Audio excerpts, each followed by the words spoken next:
The invocation of international law has never meant anything to any of the surrounding regions ever. International law didn't kick Saddam Hussein out of Kuwait. It didn't end the Iran-Iraq war. It didn't help at all with Bashar al-Assad's multiple chemical weapon attacks in Syria. It hasn't helped at all in expelling Hezbollah from Lebanon. It didn't help at all with any of the crackdowns during the Arab Spring across all of North Africa, across the entire Middle East. It didn't help. It didn't help the Houthis at all. It didn't help any of the children starving in Yemen. International law is a joke answer. Anybody that says it doesn't care about anything in the region. That's it. It's the most ahistorical, non-factual, non-reality answer ever. I don't know why even say it. There's no point. You're completely removing the reason why Jews were kicked out from the Arab countries. You're completely removing the reason why. But they were. No, you can make excuses for everything. But I'm just saying that what you just said has happened. Literally all the Jews ran from every other Arab state. But why did they run only at that time?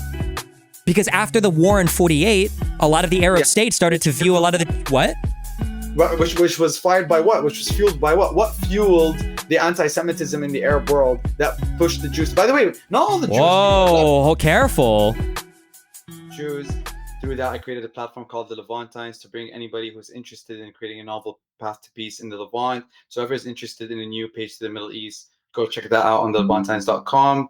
My grandfather was the father of the Syrian constitution, is Syrian president, past president in Syria, and he was very big on diplomacy and inclusion of minorities. I never met him, so I feel like this is a way for me to also carry the torch, and by learning from him and his stories, to really create this new path of inclusivity in the Middle East is something I'm super passionate about. Cool. All right, Mr. Stephen Bunnell II. Yeah, I do online debate. Wait, is your father Hafez? Is that what you said? Or did I misunderstand? His name is Karim Atassi. Oh, okay. So before the current Syrian regime. Oh, okay. So, okay, gotcha. Very different ideologies. Yeah. Pro minorities, pro diplomacy. That's where we're at. Mm-hmm. Okay. Yeah. I mean, my name is Steven. Obviously, I do a lot of political conversations on different topics. Israel, Palestine is probably one of the areas I'm a bit more studied in. Yeah, I mean, we can go from there. I don't know. Sometimes I'm far left, sometimes I'm far right. It depends on who I'm debating or what their exact positions are. Yeah. All right, cool. All right, so the debate proposition is going to be, is Israel committing a genocide? Has Israel been committing a genocide? We're going to focus on that. My girlfriend's fucking around. The conversation can evolve from that, but let's start off with that debate proposition. Let's do a quick, 2 to 4 minute opening statement where you guys can just outline your positions on whether you think Israel's committing a genocide.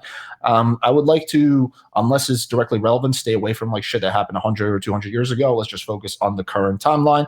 Obviously, you can reference things in the past if you feel like it's necessary to make your argument, but let's try to generally focus on now rather than the past. Okay, so I think that I think it would probably make the most sense for you, Kareem, to outline your position first, and then we'll go to Destiny. So, yeah, whatever. I'm not going to be Nazi on the time. Just take like somewhere between 2 and 5 minutes. No problem. So in terms of the question, is Israel committing genocide? I refer to the International Court of Justice's really conclusion, which is that Israel's committing plausible genocide. And the reason why that's important to understand is when you look at the Minister's Education statements today in the Knesset, when he goes like, I don't know how, but the Palestinians need to be exterminated, or the Minister of Heritage of the Knesset of Israel's government says, we can't rule out using an atomic bomb in Gaza. The reason why members of the Knesset can say statements like that is because we have to understand that the origins of political Zionism, we were talking about history in the end of the 19th century. When I say Zionism today, I'm talking about Herzlian Zionism, I'm talking about Zionism in 1895. It's referred to by Theodore Herzl, Jabotinsky, the founder of revisionist Zionism, even Ben Gurion, the first prime minister of Israel, as a colonial project. And for a colonial project to happen, or a colonial adventure to happen, you de facto have to understand that in its essence, genocide has to be part of its execution. Because as Ben Gurion said, we must expel all the Arabs. As Herzl said, we must push the Penniless population away from the border. So there was an understanding before any mass immigration of Jews came to Europe to Palestine, or Ottoman Empire Palestine. There was already an understanding that there had to be the killing of innocent civilians to achieve that aim. So what I would say is that Israel is committing plausible genocide. Now, the reason why I'm saying the word plausible is because the way that Israel commits genocide is in pulses. So if you look at 1947, because some people counter-argue the idea of the population hasn't decreased, and if Israel is just committing genocide, why doesn't it flat out kill all Palestinians? The reason why is because it does it in pulses. So in 1947, 1.5 months before Israel declared independence, they did the Plan Delay. And if there's any rabbit hole, guys, that you want to go into, if there's anything you should take away with this from my side, go look into Plan Delay. That's a must read. It's basically a plan, I'll finish with this, of how to take over basically what was at the time Mandate Palestine. And the Israelis displaced 700,000 Palestinians, burned 500 villages, and destroyed 50,000 homes. And this happened at a duration before even Israel declared independence. So that's genocide in itself. But then when you have that kind of, like I told you, this political Zionism that now seeps itself into Israeli society, it's rebranded in this kind of right-wing form currently with something called Kahanism. And Kahanism is based on Rabbi Kahane, who's a convicted US terrorist. He's the ideological father of the political party of Ben Gvir. And so when you have basically people in politics in Israel that, if I told you like the United States has a minister of defense, minister of security that is convicted of supporting terrorism, that would be crazy. And so the reason why these people can say such genocidal statements, and the reason why the ICJ believes it's possible genocide, is because there is an intent to want to exterminate Palestinians, as the Minister of Education of Israel said, but they do it in a way where they have to be very cautious of the human rights organizations on the ground saying, okay, there's clear intent of killing any Palestinian they see. And so I would answer by saying that there's overwhelmingly plausible evidence that it's genocide. 2 days ago, the United Nations released a special report that said that Israel's policies are in line with genocide. Today, the Pope, actually, of the Vatican, said that there has to be an international kind of study on this issue. So I would say that it's plausible genocide. I don't believe every Israeli wants to kill every Palestinian, but I believe the people in power in Israel currently subscribe to a rebranded political version of militant Zionism known as Kahanism, and this kind of more right-wing extremist ideology of Zionism that wants to exterminate Palestinians to take all Judea and Samaria. That's what I would say. All right, cool. Let's go to Stephen's opening statement. Yeah, I mean, I'm just going to keep this really simple. We can dive through all the history if we want.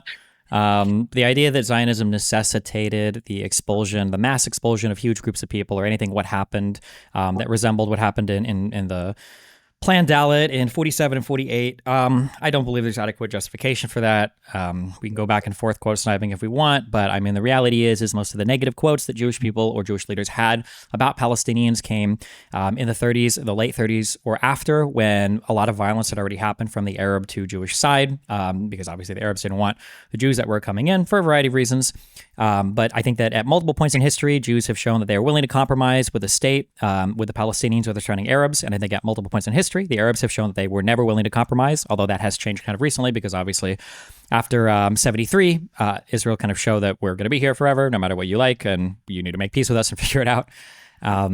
The ICJ never said that a genocide is plausibly being committed. That's a common misreading of what the ICJ said. There's a lot of boring and weird and dumb legalese to get into, like what exactly the rights of on the Prevention of the Crime of Genocide Convention, all of that entails.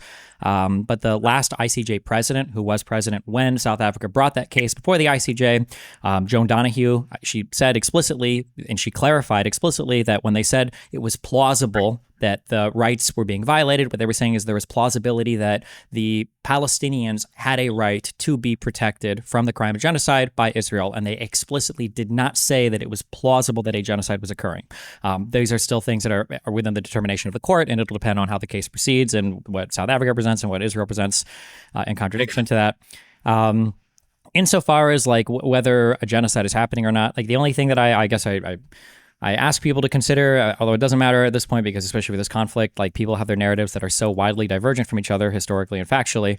When you're talking about a genocide, what you're really talking about is a group of people that with the intention in mind to absolutely eradicate or destroy another group of people. And we have to be able to differentiate this from just ordinary warfare. And the idea that there's an exploding population, yeah, that in and of itself doesn't rule against genocide. The idea that one side is providing, food and water to the other, even if they restrict it, it just seems to like it's maybe not a genocide. The idea that people will say 80% of the Gaza Strip has been destroyed, but the casualties and the deaths are obviously nowhere near 80% of the people shows that, okay, I guess they're not blowing up all the people. The idea that the other side can surrender and stop being warred against doesn't seem to be like, there's just nothing about this is consistent with a genocide, other than a few irresponsible statements that people have made for sure. But I don't think that the evidence is there. I don't think the evidence for it is strong. And I think it takes away from the more important conversation of how do we feel about the justifications for the war right now, and what can we do to bring the conflict to an end? Okay, cool. So before we go to open dialogue, I'm just going to outline. So I might step in a lot or might not step in at all with these conversations. I find sometimes people start talking past each other, and if that tends to be the case, I will step in and try to get people to be on the same page. If someone is purposely avoiding answering a question, I will step in and make them answer that question. If someone's not able to talk because they're repeatedly being cut off, I probably will step in. Other than that, I probably will not say a word unless those things happen. Like I said, I do want to generally try to keep it based on what's happening right now, but obviously I understand that history is a part of it. But generally, let's try to keep that in mind and keep it more on on what's going on right now, what's been going on since the war started about a year ago. Okay, you guys can go to open dialogue. Whoever wants to ask the first question, feel free. In terms of asking a question, I just want to say that in response to a few statements that you said, I think a good one to expand on is the idea that Israel has been ready to compromise land for the exchange of peace. I think this is a very deceitful argument. I'm not saying you're being deceitful. I think it's an argument that people don't really realize the kind of context behind the line. Let's take, for example, when Israel gave Sinai back to Egypt. I think this is a very common example where people say, oh, Israel has been willing to give Sinai back to Egypt for the mediation of peace. However, there are much more deeper reasons for why Israel would give Sinai back to Egypt in that particular case, and that was because Sinai at the time there were only 18 settlements in Sinai. The funding of 18 settlements in Sinai was getting too expensive to Israel. Israel was coming out of the Yom Kippur War, neutralizing the biggest military threat for Israel, which was Egypt at the time. The strongest military force in the Middle East, which was Egypt at the time, was a far better advantage for Israel. It also came with the context of allowing Israeli ships to pass through the Suez Canal, which is a far better advantage for Israel in terms of trade than just keeping 18 settlements in Sinai. And thirdly, it came with a lot of financial aid that was much needed at the time because Israel was spending a lot of billions of dollars on war, and Egypt as well. And so this is something that basically was not really, I would say, for the mediation of peace, because Israelis continued to annex the West Bank after 1967. This happened in 1978 when Israel gave Sinai back to Egypt. But they wanted peace. They wanted to have continued to violate international law. But they gave back Sinai to Egypt because it came with Suez Canal access. It came with Egypt recognizing Israel's international waters, and it came with neutralizing the biggest military threat for Israel. So my question, I guess, if I had to ask a question, is if Israel wanted peace, why would it, for example, violate, let's say, if there was an Arab peace initiative in 2002, he said the Israelis are always the ones that are willing to do peace. 2002, King Saudi Arabia passed an agreement that would allow all the Arab countries of the Middle East to make peace with Israel, in exchange that Israel would simply take away the settlements from the West Bank and Gaza, which is basically telling Israel, just abide by international law. And Israel refused. So I don't think that this idea that Israel is always the one that does peace treaties and is willing to exchange land is really true. But I wanted you to tell me what your response would be to that. So I think the arguments about the Sinai are kind of unconvincing. First of all, the idea that if they give something up, they're getting something for it, and therefore that's why they do it. That doesn't take away the fact that somebody wants to make peace. Like Israel could give away the entire West Bank back to Jordan or make it a Palestinian state and get a whole bunch for it. That would still make it peace. The idea that travel through the Sinai or travel through the Suez Canal was like guaranteed if they gave the Sinai back to Egypt. One, that wouldn't even be guaranteed. And two, they already could travel through it because they controlled all of the Sinai and they wouldn't be able to bully Egyptian ships or bully Egyptian land until they allowed them to travel through. Three, after the 1967 war, Israeli ships were already able to pass through the Sinai. That was the whole point of the United Nations emergency forces, the EU NEF peacekeeping forces that were spread throughout the Sinai. So they already had access to travel through the Suez Canal. And then the idea that settlements were costing too much in the Sinai for Israel, I also don't find convincing. I mean, Israel was willing to fund settlements anywhere. They were raising a decent amount of money internationally from the Jewry, and it seemed like they were doing a good job at taking Jews from around the world, putting them in Israel or around Israel, and turning those into profitable things. So I don't think that settlements would have been completely and totally untenable or unfeasible in the Sinai. In terms of like talking about how the Palestinians have been willing to accept peace, and then you proffer the Arab Peace Initiative as an example of this. The Arab Peace Initiative in 2002 doesn't say anything about giving up the right of return, which is like this huge thing that's hanging over all of Israel and Palestine for what a final peace agreement looks like. And as long as you're going to say every single Palestinian refugee has an infinite and unlimited and unrestricted right of return to Israel proper, when there are over 6 or 7 million people outside of the West Bank and the Gaza Strip that are considered Palestinian refugees, obviously that's never going to be accepted. That's not a real agreement. That would lead to probably the dissolution of the Israeli state. So why would you say that people who, let's say, are Israeli, or sorry, who are Jews who never lived in the lands of Israel or Palestine, that are living across the world, have the right to come and displace a Palestinian who's living in the West Bank, whose family has lived there for 1,000 years? What's the justification for that? Especially that it violates international law, especially that it violates humanitarian law. And just personally, if you're living in Florida and your family's been living there for 1,000 years, and Russia comes and colonizes Florida, and then for some weird reason allows the mass migration of Mexicans to Florida, can a random Mexican who's in the diaspora come and displace your home in Florida, even though you've been living there for thousands of years? What's the justification for that? Even though it's illegal, like, I want to be just very objective, because a lot of the things that I mentioned to you weren't my opinion. They were what IPAC was talking about, why Israel gave back the Sinai to Egypt. But just objectively speaking, is we have to have a standard that we all approve on. And here we're going to try our best to say that that's international law, because that's the best we can come up with. If that violates international law, what justification would someone from Brooklyn come to Israel and displace a Palestinian who's been living there for thousands of years? What justification is that for the right of return or the aliyah of all Jews all around the world to come and displace Palestinians who've been living there for 1,000 years? So, I mean, appealing to international law doesn't really work here, because nothing in this region has been solved by international law. It's been solved by bilateral or multilateral agreements between the countries that are involved with each other. Every country in this region has been violating international law for hundreds of years. I don't know, like, the appeal to international law, I don't think is a very strong one here for Israel. In terms of what right do people have to come back into Israel and settle whatever territory in Israel or the West Bank, I mean, those are the rights doled out right now by the Israeli government. Personally, I think they're a little bit self-destructive. I'm not a big fan of settlements in the West Bank, but I don't think that's totally relevant to the question of whether or not they're currently committing as genocide. But I personally think the West Bank settlements and the expansion of the settlements in the West Bank are really bad for a variety of reasons. No, I'm glad you agree with that. I think that one of the things that's weird about this is, you were talking about how those countries in the Middle East, not a lot of them have been abiding by international law. But the problem with that is Israel brands itself as this Western democracy in the Middle East. But the thing is, it's also the only Western democracy in the world that has a convicted terrorist as its Minister of Defense. It's also the only Western democracy in the world that has a prime minister who has an outgoing arrest warrant, or an outgoing application for an arrest warrant for him by the ICJ. Wait, who's a convicted? I might have missed it. No. It's an application for it. That's why I tried to specify. Oh, it's an application for his arrest.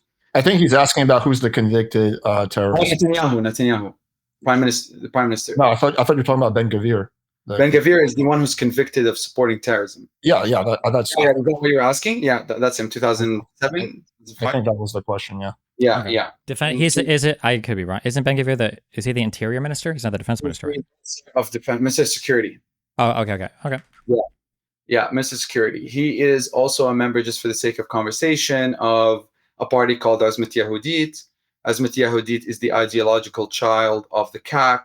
The CAC is regarded as a U.S. terror group. It is a political party that is framed after, actually, to be more accurate, by Rabbi Kahane. Rabbi Kahane is a convicted terrorist, according to the United States. He's the one who openly incited or inspired a Jewish terrorist who went and opened fire on 700 Palestinian worshippers. So this is the kind of reality of Israel, Stephen. It's kind of like you have this so-called Western government that stands tall, but then at the same time pisses on the rest of the international community. It literally urinates on it. Because at the same time that it holds itself as the Western democracy in the Middle East, it is basically not being held accountable to the international law that all other Western countries are, let's say, presumably, or at least outwardly pretending, or at least adhering to.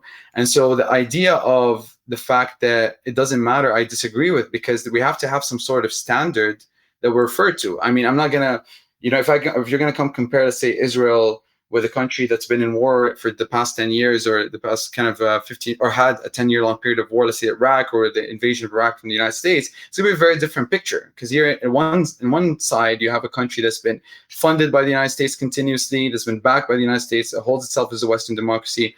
So I'm gonna hold it in the same framework that I would hold any Western country. So does that mean, do you have a lesser standard then for the Palestinians and the surrounding Arabs? It's not that I would have a lesser standard personally. I try to hold everybody accountable. Then why does it matter then if we're saying Israel is a West? So then that whole talking point is defunct, right? Why would we say this? It matters. It matters because they brand themselves as the only Western democracy in the Middle East. So what the undertone of that is, we are not we are at a different. Sure, but I'm ignoring what Israel brings up. I'm asking you: do you hold Israel to a higher standard than the surrounding Arabs or the Palestinians? Yeah, but see, that's the thing. You're asking two different questions with that, right? No, that's the only question I was asking. When you're asking me personally, do I hold them to different standards? Me personally, I would condemn anybody who's violating international law. But when you're asking kind of from why is this point important, right? Is because on this side, you have a country that's recognized, that's funded by the United States, that shrines itself as a Western democracy, having a convicted supporter of terrorism as its Minister of Security. Do I think if, let's say, for example, Iran has a convicted supporter of terrorism as their Minister of Security, is that wrong? Absolutely. I totally condemn that, right? But here I'm holding Israel accountable, right? I would hold Iran accountable in a different conversation or maybe in a different context. But right now, I'm holding Israel accountable for the fact that they have a convicted supporter of terrorism in their as their Minister of Security. They have a Prime Minister who has I mean, I don't like Ben Gvir. I don't like Smoltrich. Like, I don't like these people either. I think that they're abhorrent people. I think they're gross people for sure. I don't like the current some of the people that are part of the government of this current coalition with Netanyahu. I agree with that. Yeah. But none of that gets us any closer to have Palestinians or the surrounding Arabs ever been willing to accept a peace initiative that like has a fair solution to things, or is it always just like there needs to be an infinite right of return, and none of this gets us any closer to saying Israel's committing a genocide against the Palestinians because of the response to October 7th? Well, I think we agree on a lot of things, so let's have an open conversation about that. So what do you think is the hurdle? Like, what's the question? What do you feel like needs to be very well, outlined? I guess so here's a question. So I wholly condemn the West Bank settlements. I think that they're abhorrent. I think that they move us further and further from any kind of peace arrangement. I think that there are elements to the Netanyahu government that are especially exemplified in people like Smoltrich and people like Ben Gvir that are just abhorrent and disgusting. I think they've made disgusting statements that are on balance indefensible. Do you feel that same way about like Hezbollah or Hamas? Yeah. So the first thing I would say that I definitely condemn Hezbollah and Hamas because, number one, as a Muslim, as someone who believes in the Islamic faith, these organizations are a clear violation of scripture. The same way that I would say the KKK is a clear violation of the Bible, right? But people will always use verses as a way to extremely push their radical moves, even in Israel, right? The people that you refer to as Smotrich and Ben Gvir quote verses of the Bible wrongfully to pass them. So yes, your answer, definitely I condemn Hezbollah and Hamas. But I would say Hezbollah and Hamas are a symptom of several layers of Western intervention in the region. Remember that Islamic terrorism, to begin with, didn't even exist before World War I. And the reason why this is so important to explain is because in World War I, in 1917, you have the Sykes-Picot Agreement, another very big rabbit hole to go into. So at that time, basically the British, Sir McMahon, was communicating with a guy in modern-day Saudi Arabia, an area called the Hijaz, who was called Sharif Mecca. He promised him and his sons an independent Arab kingdom that would go all the way from the southern borders of Turkey all the way to Oman and Yemen. So you're talking about all Oman and Yemen, talking about all this area to be an independent Arab kingdom. At the same time, the French and British, behind the Arabs' back, were basically debating which countries to slice between them as colonies.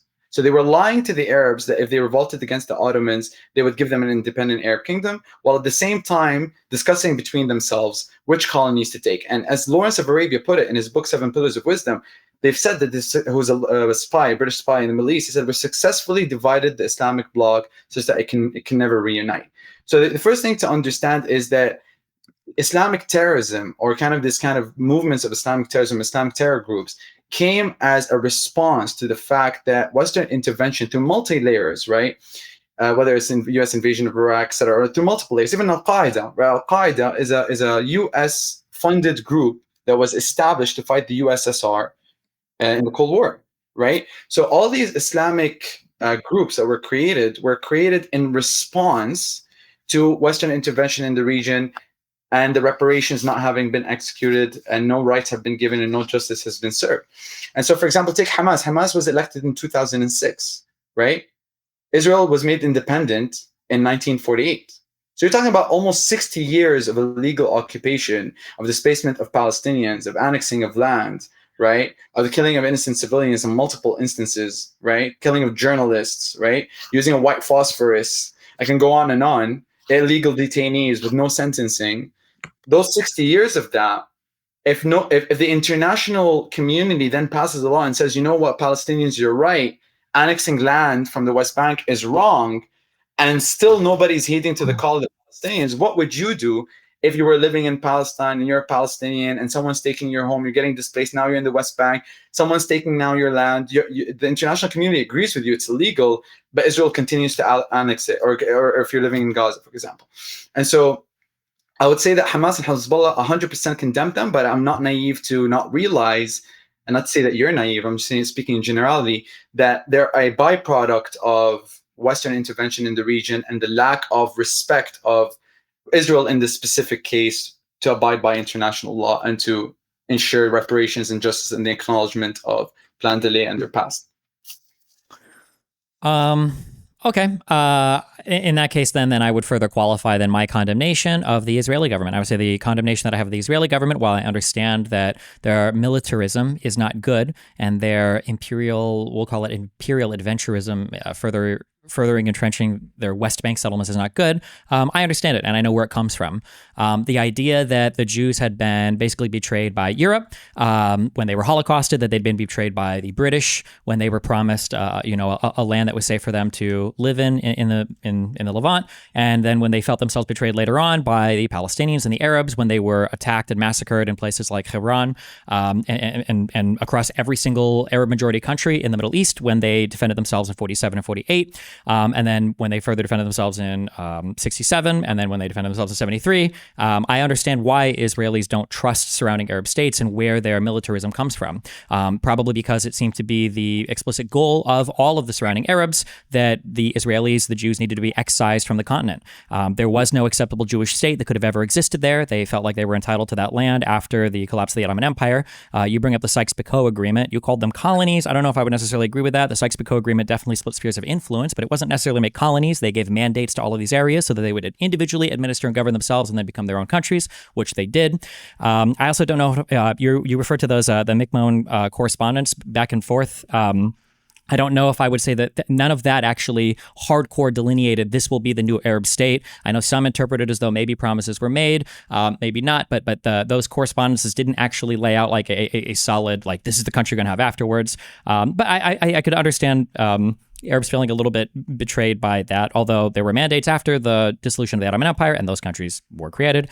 But yeah, I mean, like there's been a history of, and you keep saying the United States funds Israel, the United States has funded this or whatever. That is true 73 and onwards. Prior to 73, the Soviet Union was funding a lot of the Arab states when they were funding against Israel that basically had no funding and no support from probably about 1939 onwards or 1940 onwards. So, I mean, like, I understand where the Israeli militarism comes from. They're surrounded by a bunch of people that want to see them destroyed, and the international community seems to be largely silent on the issue, that while they condemn Israel over and over again, I mean, Iran was basically allowed access to their funds again and restrictions on them, less under Obama for a while. Nobody really seems to want to do anything about Hezbollah except for Israel. Nobody seems to do anything about Hamas except for Israel. Nobody seems to do anything about the Houthis, really, except, I mean, Saudi Arabia and the US were for a while, but just Israel fighting them. So, yeah, I mean, I understand where the Israeli militarism comes from. Yeah, so a couple of things. When you're talking about how these were in colonies, I disagree with you on that because, Sykes and Picot, both of them generals, have explicitly called them as colonies. And you have to understand the mandate, when you talk about a mandate, like a British mandate or French mandate of Syria, that's another word for colony, really. You have militant groups on the ground, you have French boots on the ground. France definitely colonized Syria, right? That's recorded in history. There's a French mandate of Syria. A mandate is literally, in other words, a colony. You can call it as kind of like an interim of creating a new state later, but the fact that the French and the British didn't colonize the Middle East is factually incorrect. I understand where you're coming from, but it's still the forces of Western intervention that calls the shots still existed. And the fact that the British did promise an independent Arab kingdom to Sharif Mecca, or at the time was just it's called later as King Hussein. By the way, the King of Jordan today is one of the ancestors of that family, the Hashemite family.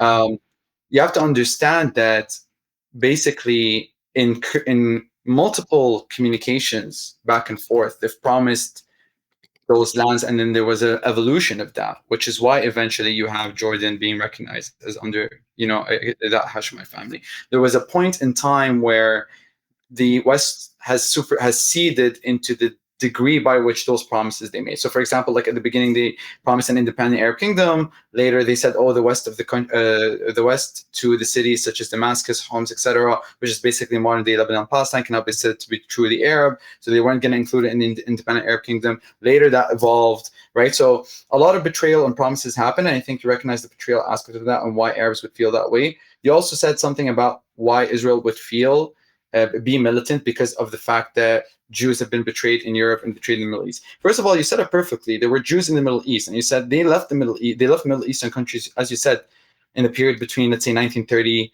to 2005, right? So the Jews have been living there before, right? So what happened in that duration that has pushed the exodus of Jews to Israel? Of course, there was a lot of anti-Semitism that rose in that area, which I completely condemn. I completely condemn any violence that happened to the Jews in the Middle East personally. And so, yes, I condemn that, but to explain that in a vacuum, it would be incorrect because it removes the context of what was happening in the region, such as a Western colony, such as a Western-backed ideological colony. Theodor Herzl in Basel, Switzerland, talks about Zionism. Ben Gurion was the leader of the Jewish Agency in Palestine. So this is a Western-minded colony, as even Theodor Herzl talks about it, that's coming to the Middle East. So the Arabs are looking at this as a foreign intervention in their land. So put yourself in their shoes, right? You're living in Florida. Russia colonizes your land, okay? And then starts massively immigrating Mexicans. Well, hold on, wait. So what year are we talking about? What are we talking? We're talking about the creation of the state of Israel. We're talking about the mass immigration of just. We're talking about post-Holocaust. We're talking 1940s. Yeah, right. But this is after. It's not just Russia randomly sending Jews randomly sending Russians to America. It's after America has lost a massive war against Russia and then dissolved as a country, right? No, because it's not that. Now I'm confused with the analogy because you're trying to make an analogy of Russia just taking parts of the United States and then sending Russians there, but it wasn't that. The Ottoman Empire collapsed. They dissolved as a country, so that state no longer existed, right? Why did the Ottoman Empire collapse? It collapsed after World War I. It collapsed as a result of the British. Yeah, after World War I, yeah. Yes. And why did it collapse? It collapsed out of the British support to the Arabs to revolt against the Ottomans. That was it. The Ottomans still fought in World War I. The support from any Arab leadership was pretty minor. That wasn't like a determining factor in how World War I and the Ottoman Empire were losing. No, it does. The Sykes-Picot Agreement is in 1917. Okay, so the Sykes-Picot Agreement that we were talking about, before that even, right, the correspondence to the individual that I was telling you who was living in Hijaz, was Sharif Mecca, was regarded as a governor of Mecca at the time. The correspondence, the deal is, if you revolt against the Ottomans, we will support you and your sons to have an independent Arab kingdom. That was the deal, right? Yeah, but the Arab revolt in the Ottoman Empire during World War I was not like a huge event. Was it just a few thousand people? I don't think that many people were involved. And also, when you talk about like guarantees for Arab states, the whole value of it, it's about the fact that, first of all, the Arabs have bombed the Hijazi Railway, which is the track railway that goes from Istanbul to. Also, real quick, in about 3-4 minutes, I'm going to bring it back to the original topic. So no problem. I'm just saying the Arabs still largely supported the Ottomans, right? The Arabs still largely supported. That's true. That's true that the Arabs largely supported the Ottomans, but that doesn't really matter because the Arabs that didn't, or the Arabs that were violently breaking the infrastructure of the Ottomans, are the ones who helped the British eventually be present in Palestine and make way to Palestine. Right? I don't know if that's necessarily true, but also, I mean, like they didn't have anywhere near, because I think the British fantasy from that correspondence was that there would be a huge Arab revolt, and there wasn't. It was pretty minor. And in terms of promises for an Arab state afterwards, there were a ton of Arab states created afterwards. You said earlier that the mandates were the same as colonies, but they weren't. The mandates were explicitly created with the intention of transferring those territories over to people. It wasn't like Algeria, where the French tried to remain in control until they were forcefully expelled. Like, people didn't have to forcefully expel the French and the British from the surrounding created Arab states. They were all created and given states, essentially, right?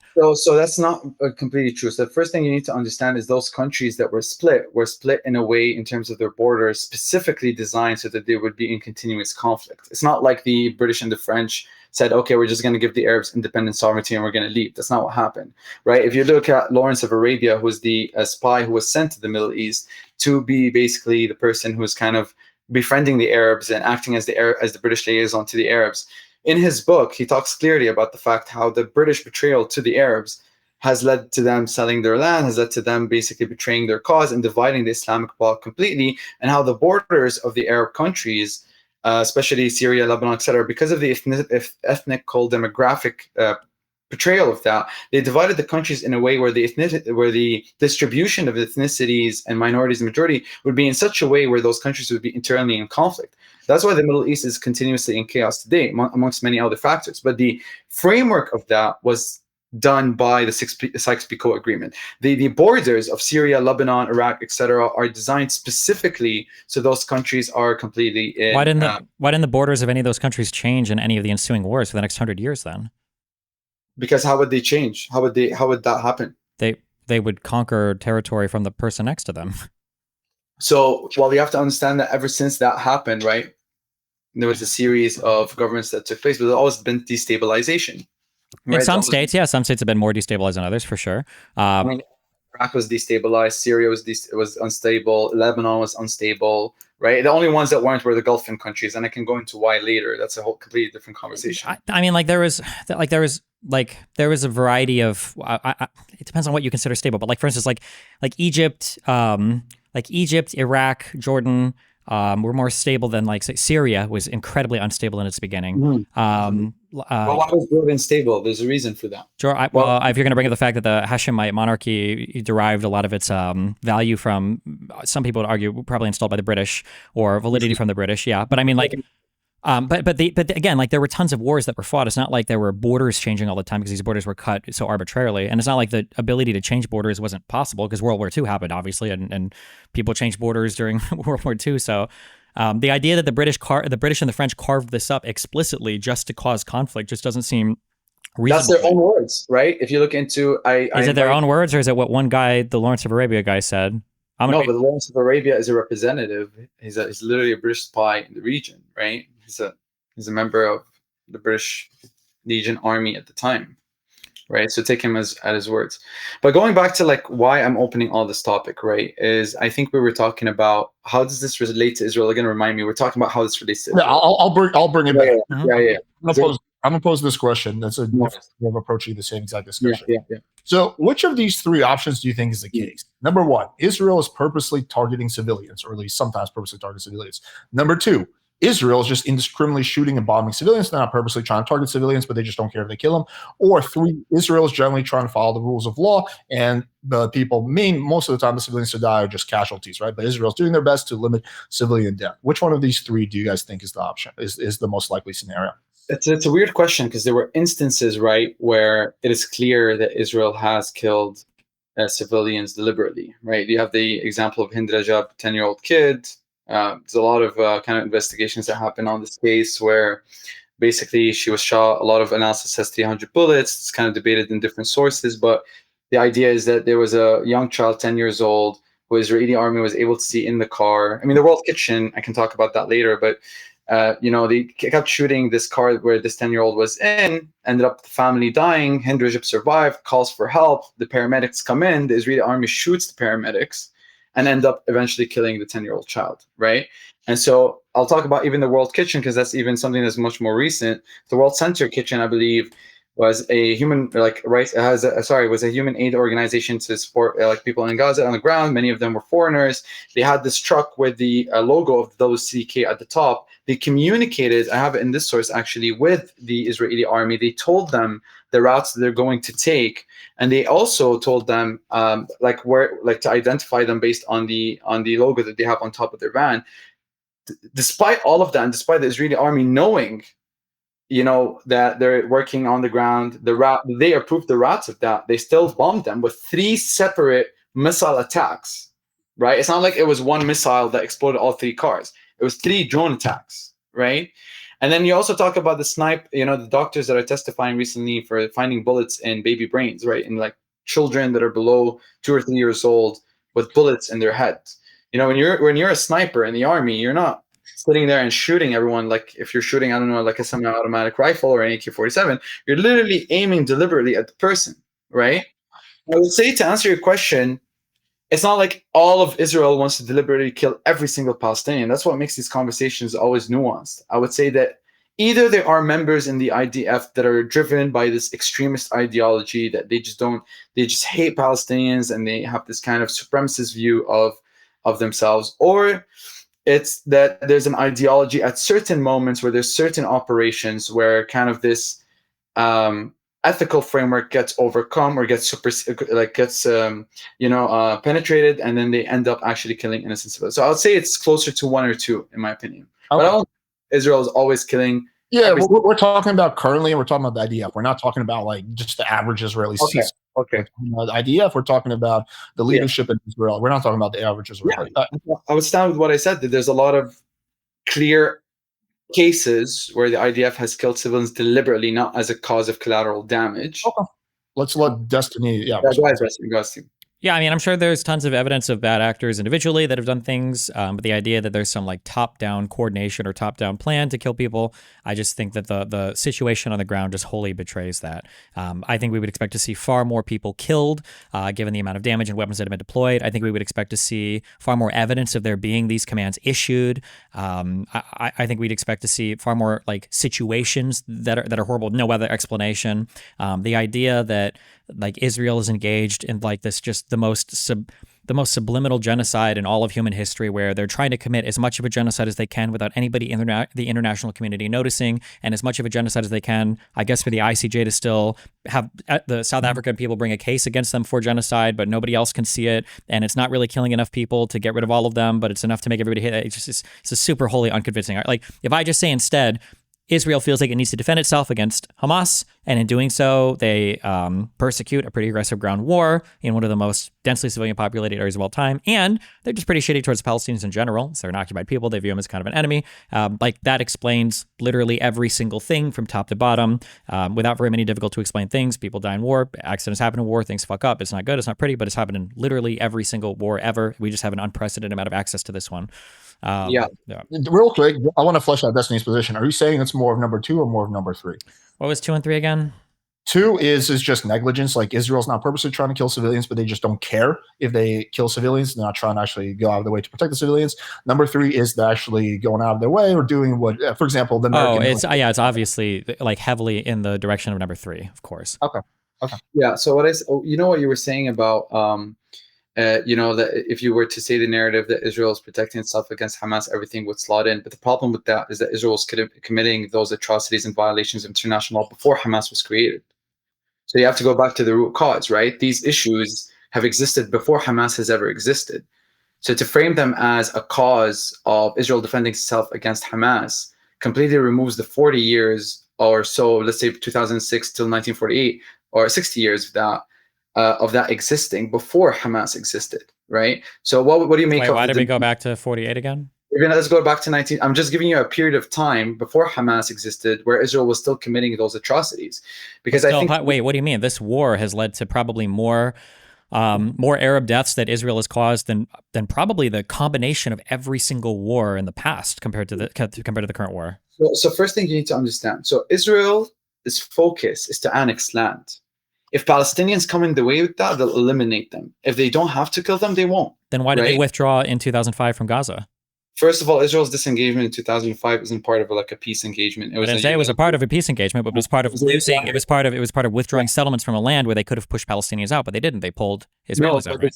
They shifted resources to the West Bank and continued annexing the West Bank. So it's not like they didn't want to, displace Palestinians. Okay, but Israel disengaged in 2005 by a unilateral move by I think it was Ariel Sharon, who removed settlements in Gaza in 2005 for several reasons. Number one, the 8,000 settlers that were in Gaza at the time were under a blanket of 1.2 million Palestinians. And they were getting a lot of attacks also from Hamas at the time, which is why when Hamas deterred them, in the next year when they were elected, a lot of Palestinians in Gaza looked at Hamas as, well, they're actually able to deter Israelis from Gaza. So, but the reason why Sharon disengaged from Gaza is also to shift resources towards the West Bank, so according to their own resources. The second reason why he did it is also, as in his own senior advisor, I think his name is Wiseman, he literally said that this is a way to halt the peace process, because by removing settlements in Gaza, they're getting a little bit of bonus points in terms of the eye of the international community. And so the reason why they disengaged from Gaza was, number one, because the settlements were getting too difficult to protect, okay, it was getting too expensive to continue to So I don't think it was. Sharon also wanted to disengage from the West Bank as well. He just didn't have the political support for it. Some of the settlements he did pull the plug on some of them. I think it was 9 or 10 of them in the West Bank. But obviously, people were already incredibly upset that he was pulling the plug on the Gaza settlements. There's video footage of people crying and screaming as the IDF is pulling them out of their homes, and the Jewish people always got super ass pained about that. And I mean, as you said earlier, like settlements were pulled out of the Sinai in 73 or after 73 when Israel signed peace with Egypt in 79. That was some 5,000 settlers that were pulled out of the Sinai. So I agree that they want to continue to expand into the West Bank. I don't think Sharon wanted to continue to expand to the West Bank. I think Sharon wanted to pull settlements out of everywhere, but he didn't have the support to do it. No. But the appeal to international law is just not very strong when nobody in this region has followed international law since the inception of Israel and prior to that. It's hard to appeal to it now just because they lost all of their wars of extinction in the past, and now they find themselves needing to appeal to international law for protection. Destiny, can you also address what Kareem said? Address the world center kitchen bombing, and address that little girl story he mentioned. Yeah, both are horrible. I mean, like these are horrible actions. They suck. But the idea that like Israel's like, today we're just going to do the worst PR event for us ever in the history of all of our country, and we're going to just kill these people feeding the Palestinians because we just want to be like super, like obviously they're whether it's because they were moving too quickly, whether it's because there is some like unacceptable amount of negligence or recklessness happening, like obviously something horrible is happening here, and there should be people that should be held to account for it. But I just find it wholly unconvincing that after months and months of conducting a war, Israel's like, okay, today we're going to kill 3 of the charity workers, foreign wise, because that's just going to be great for us. Like it was a terrible, horrible event for Israeli PR, and everybody knew that, right? So do you think it was negligence, or you think it was just a pure accident? I think something like that seems to rise to the level of negligence. As was, I can't pronounce his name, Kareem. As was said earlier, the routes that those trucks were traveling on were shared ahead of time with the Israeli military. So those routes should have been cleared ahead of time. The trucks were marked, and although they were hit at night, I believe ISR in the area would have even been able to see the markings. So like it was at the least it was like negligence. It seems to be the case. Yeah, they haven't provided any information to believe otherwise. I just don't think it was an intentional. Today they were like, okay, today we're going to kill some of the aid workers because fuck them. Like, but it was. Yeah, it could be gross negligence. So do you think it was just like one? This is gonna be the final clarifying question. Do you think it was like just like one person who's doing the drones, he made a mistake, or do you think it's a negligence like top down? For anything that's involving like airstrikes, this is a negligence that's occurring at many levels.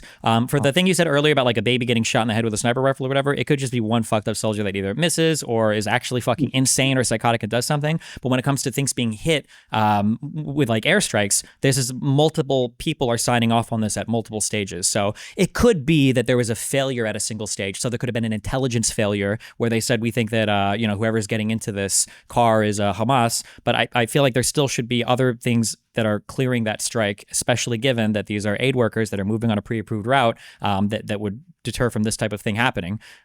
It was an insanely horrible fucking attack. I'm pretty sure the WCK and I think other aid workers like pulled out completely after that, and it looked horrible for Israel as well. Yeah.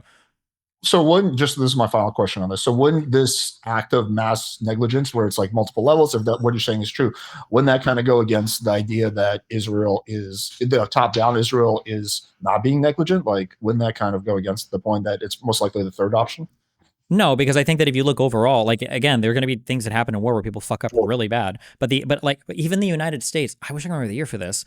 In 2020 or 2019, the U.S. I think we just full out like fucking bombed a Doctors Without Borders hospital. I think we just full out like bombed it in Afghanistan. I think it was just a severe and an insane fuck up, and this wasn't even like in a super active hot war zone.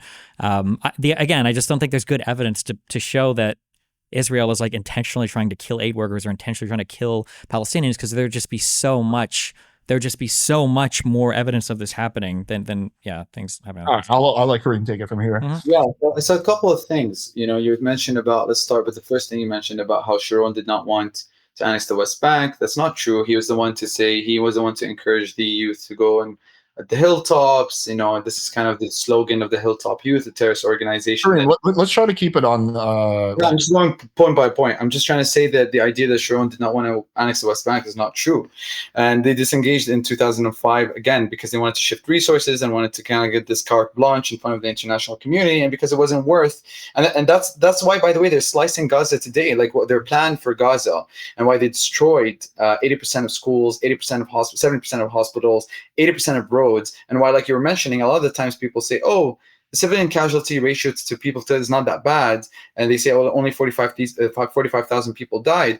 But look at the stats of how much they've destroyed civilian structures and roads, etc. I think their focus is to annex Gaza, and what they want to do is slice Gaza into four different parts with vertical kind of guarding points, so that they can allow settlements to then come and not have a completely unified 1.2 million blanket Palestinians on top of those settlers, right? But going back to what you were saying about the World Central Kitchen, etc. Again, I would say the main focus here, ever since 1919, man, ever since even before, I'm not going to go back in history, but I'm saying like this always existed all the way back to even the Paris Peace Conference of Herzl talking about the Greater Israel, right, of the Euphrates to the Nile, right?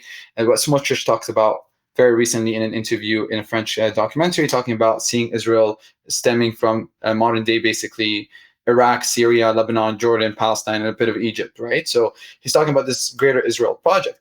So even in 2017, Smotrich talks about a united Judea and Samaria for all Jews. So this idea of annexing the West Bank, annexing Gaza, has existed way before October 7th, right? And I believe October 7th is like the best way to put it was a massacre happened to Israelis, which are fully condemned, and now they're using this massacre as a validation to continue destroying Gaza as much as possible, to then allow for the traffic of settlements later to it, so that they can annex it. The West Bank, they're continually annexing it. Even can you address what Destiny said specifically? What is it?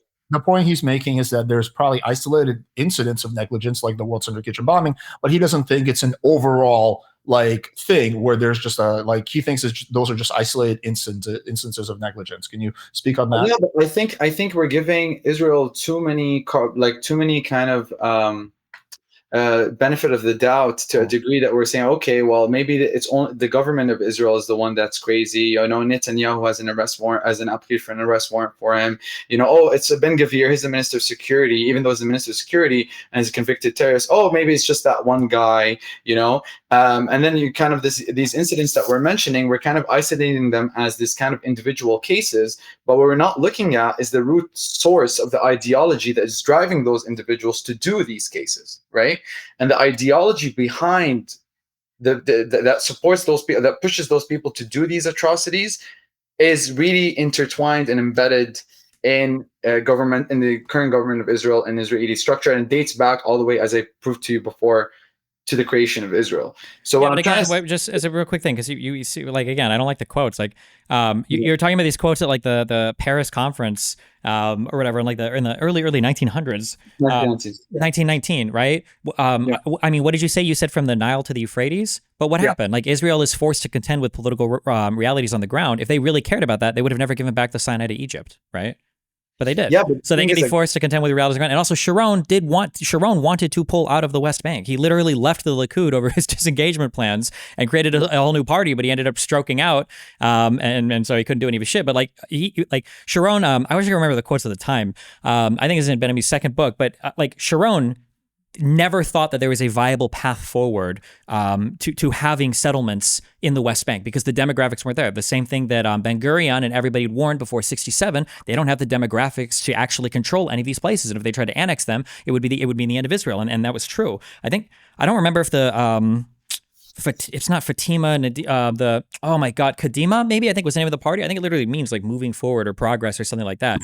Sharon was saying, especially after the Second Intifada, right, because all the violence coming out of that, Sharon was saying there is no path forward where Israel is existing in these places because we don't have the demographics for it. So he did want to pull out of the West Bank. That was part of what he wanted, but he stroked out, and then he didn't actually do it afterwards. But but Israel is forced to contend with political realities on the ground, something the Palestinians and the Arabs, some of the surrounding Arab states have, but the Palestinians have never actually contended with. The idea that they need to give something dramatically in any negotiation has never settled in on any of the Palestinian leadership.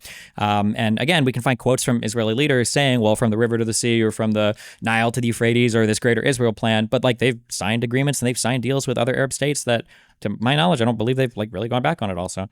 Okay, so there's a lot of things you're saying that need to be unpacked. So let's take the thing that you said about how Israel was willing to, the Palestinians are the ones that are not willing to accept reality on the ground. So you were saying that basically the Israelis signed peace treaties. Okay, let's take the Oslo Accords, 1993. This is an example where both Palestinians and Israelis signed the peace agreement.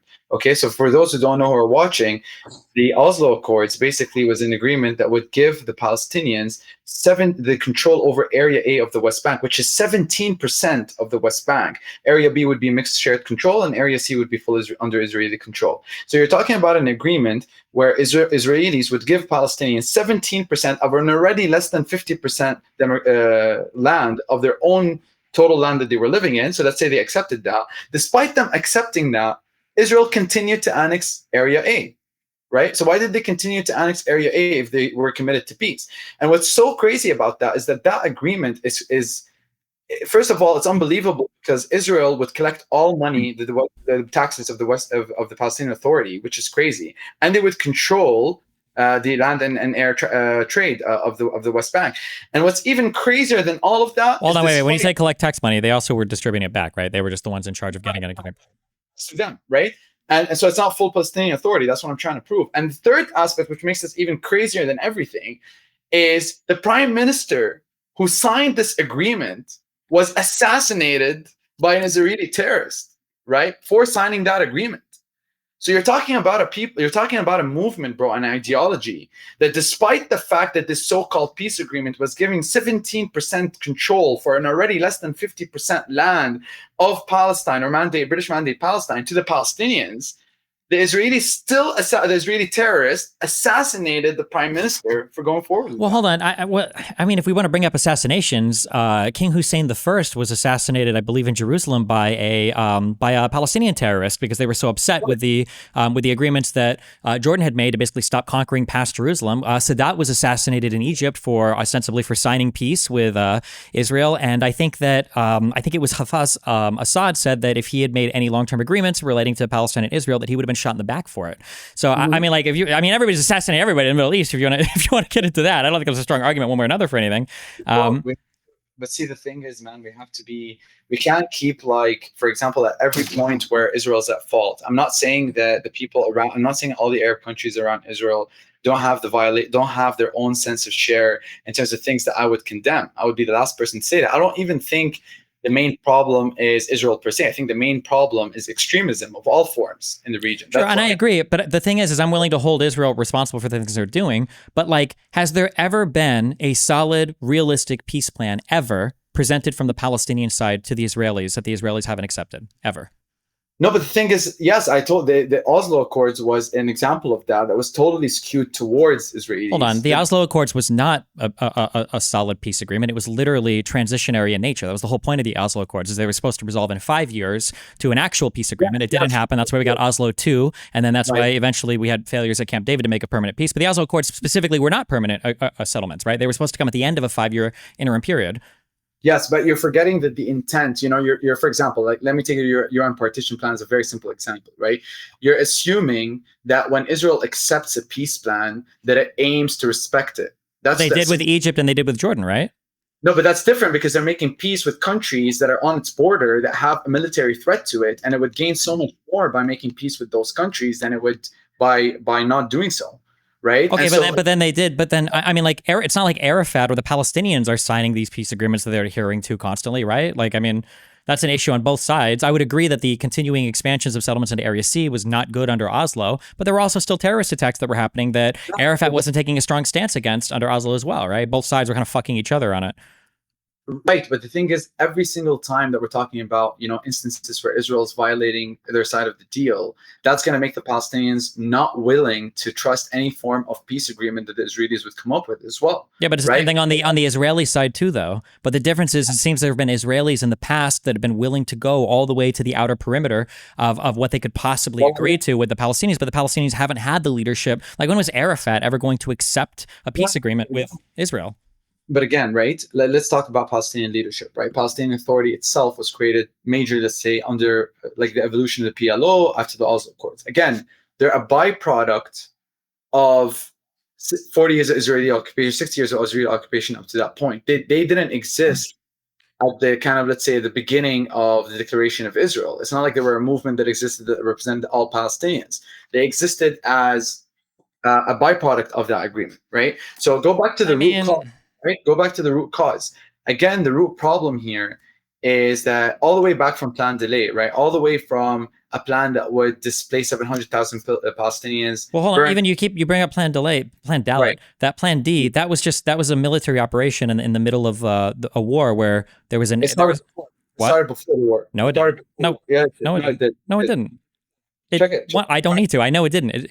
I swear, I started 1.5 months before. I promise. I checked this. In what year? It started in 100%. Somebody fact checked this. 100%. It started 1.5 months before the war.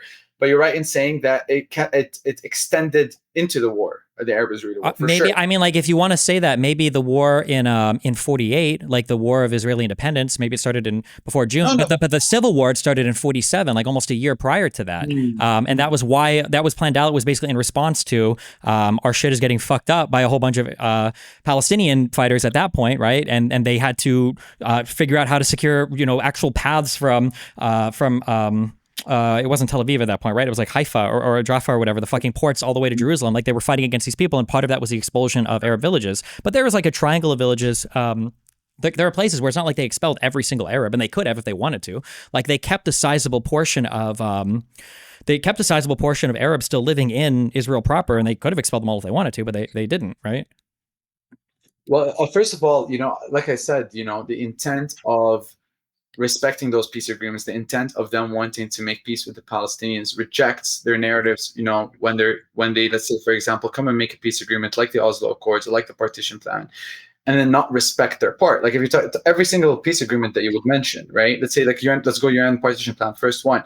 Ben Gurion has been quoted saying that this is just temporary, that as soon as they get an elite Israeli army, they're going to continue partitioning the rest of Palestine. Hold on, wait. Who didn't accept the partition plan?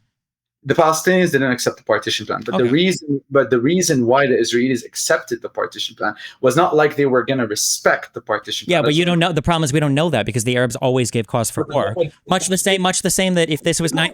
Well, nobody in the place of the Palestinians would ever accept the partition plan. Would you accept that the land that you used to roam into freely, like if you're you live in Florida and you could roam freely in Florida and your house you've been living there for thousands of years, and let's say the Western country. I agree with everything you're saying, but I just wish you would just admit that it didn't have anything to do with anything any Jewish leader said, and there was no acceptable partition plan. The reality is the Palestinians would have never accepted anything that had Jewish people living there in their own state. Nobody in the Palestinian should ever accept that. Okay, that's fine, but then just admit that. But then we can start from a point of Arab rejectionism. We can justify the rejectionism, right? And we can say they felt betrayed by Europe, that all these Jews were coming into the Levant, which is fine. But we're not going to say that they would have accepted it, except the Jews would have fought in the future. They would have accepted it, except it was too much. But that's not true. They wouldn't have accepted anything.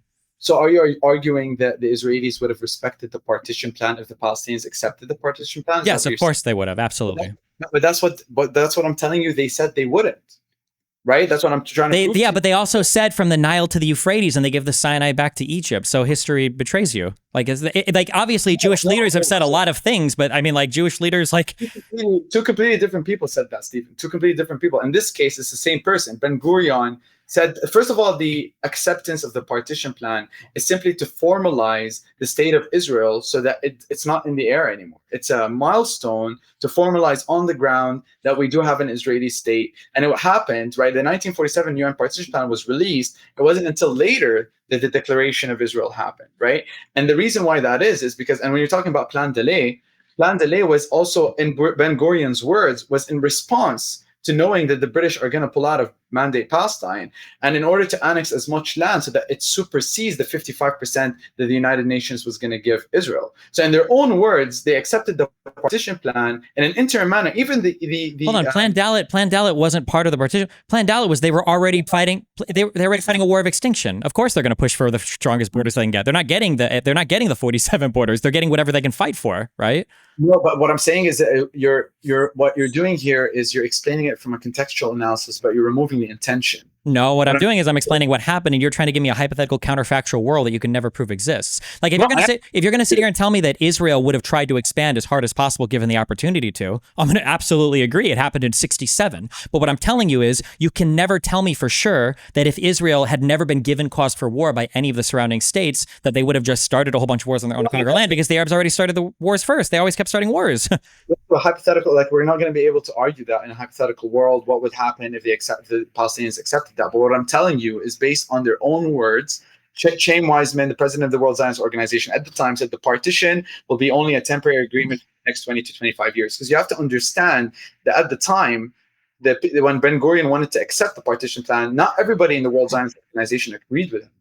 Right? It wasn't something that was unanimously accepted. So the way that Ben-Gurion sold it to the people that were on site is that after the formation of a large army in the wake of the establishment of the state, I'm quoting him directly. Yes, I'm familiar. Yes, I know there are Weizmann quotes, and I know there are Ben-Gurion quotes. I also know that Nasser said that he was ready to fight a war of destruction against Israel, and he wasn't ready to do it because he'd committed tens of thousands of troops to a failing war in Yemen. But the reality is all the people believed him, and they were ready to go to war, and it was part of largely the instigating factors that led up to the '67 war actually happening. Just because a leader says something or is making political promises to his constituents to try to get them to agree to accept an agreement doesn't mean that 20 years in the future they're absolutely for sure going to go to war. Maybe they would have done unjustified wars, but the reality is they never had the opportunity. They didn't need to because the Arabs were the ones starting wars first. Like, all you can do is argue that hypothetically Israel would have done these things, but you've already told me that Palestinians would have rejected any peace agreement, even if the Israelis hadn't said it. So who cares what the Israelis might have done? We can look at what the Arabs actually did. So I didn't say the Palestinians would reject any peace agreement. First of all, they accepted the Oslo Accords, right? Wait. I mean, early on in the formation of the State of Israel. And even in accepting the Oslo Accords, the part of the reason why the Oslo Accords sucked and were good is because they didn't actually have any final agreement about what the situation would look like. Nobody had agreed to any borders or any states yet, right? But again, I think you're not really putting the pin on Israel's intention, right? Like, for example, when Israel continued to annex Area 8, why did it continue to annex Area 8 despite signing a peace? I'm not familiar. What is it? When you said continue to annex Area 8 under the Oslo Accords, when did this? What city? Where did they annex, or what was this? I'm not sure, but I know that they annexed the Area 8 for sure during 1993 and during the Oslo Accords. Are you sure it was annexing Area A, or are you sure that it wasn't more that they were redeploying to parts of Area C? Because I don't remember them, and I'm pretty sure they were withdrawing from Area A and B, because Area A is what was handed over to the Palestinian Authority or the Palestinian National Authority, and then Area C. I know, for instance, like for Hebron, there were disagreements over that, and it was split into H1 and H2 after the Y memorandum, I think under Netanyahu. But I don't remember them reoccupying parts of Area A or B. I'm pretty sure they withdrew from that and they handed that over to the PNA or the PA. No, I know for sure that Israel continued to annex Area 8 despite signing the Oslo Agreement. Whether that's a reshuffling population from Area C to Area, I'm not sure. But my point is that this idea that Israel would respect their side of the agreement and that it's the Palestinians that always rejected the peace agreement removes the context by why Palestinians rejected those agreements, right? If you're talking about, for example, why the Palestinians rejected Camp David, I mean, they already saw under the Oslo Accord that Israelis were not subsiding by their side of the agreement, right? What I'm saying is that the intention through every level of plan that you're mentioning, there is clear evidence that the Israelis were not willing to hold their side of the deal. I mean, even in Camp David, Barak, which in my opinion, Yasser Arafat should have agreed with, which was basic for those who don't know in the Camp David Summit. There was this agreement. It was kind of this at the end of this 5-year interim of giving back 95% of the West Bank to Palestinians and 100% of Gaza back to to Palestinians. And Arafat disagrees with that. But the reason why he disagreed with that is because there was no formal agreement. It was all oral. And even it's crazy because Barak, the prime minister, Camp David wouldn't have been a formal agreement? Camp David Summit, it was oral. It was never written. No, yeah, because they didn't reach an agreement. Right. That's what I'm saying. I'm saying again, you're framing it that the Israelis were always the peacemakers and the Palestinians rejected it. What I'm trying to tell you is that every instance where the Israelis seemed like the peacemakers, there's clear evidence of them, either verbally or through action, only accepting this peace agreement as a strategy to advance their aims while simultaneously violating that agreement and in their own words, saying explicitly that this is exactly what they're doing. Yeah, right? but everybody's going to accept peace agreements to advance their aims. That's not a bad idea. Like they should be. Like Palestinians should be looking for a peace agreement to advance their aims to create a state and everything. That's not what I mean. But that's like you accepting a peace agreement where I'm going to violate your side of the deal. Yeah, but the issue is the only people who truly said that were people like Arafat. Like he gave speeches over and over again talking about the tribe of Qidibia or whatever. I don't fucking remember. The idea of like a false peace and that we'll accept these as Muslims and then betray them in the future and everything. The reality is that there's never been a peace agreement similar to like Camp David that the Palestinians have put on the table that Israel has walked away from. When you say the Palestinians have put on the table, how would the Palestinians be able to put that on the table, right? Because they don't have the governments that rule Palestine, again, have been continuously being fragmented by a strategy to split the two-state solution that Smotrich and Netanyahu have put forward through illegal settlements. Well, so then what's an example of like a single Palestinian deal that's been left on the table? What do you mean? Like what's an example of where the Palestinians like, this is what we would accept. We'd be willing to agree to this, and Israeli hasn't done it. Where it's been less than like the full right of return. You mean that Israel has refused? Yes. Well, the problem with that, right, is that who is going to be the person who's going to come and write this peace agreement on behalf of the Palestinians? Who's going to be the Palestinian representative? Mahmoud Abbas. Right, but see, again, Palestinian Authority was created out of the Oslo Accords. Yeah, but the main party in the Palestinian Authority is the Palestinian Liberation Organization, is the PLO, which is a party that's existed since '64. Then again, right, going back to the source, right, go back to the source always, right?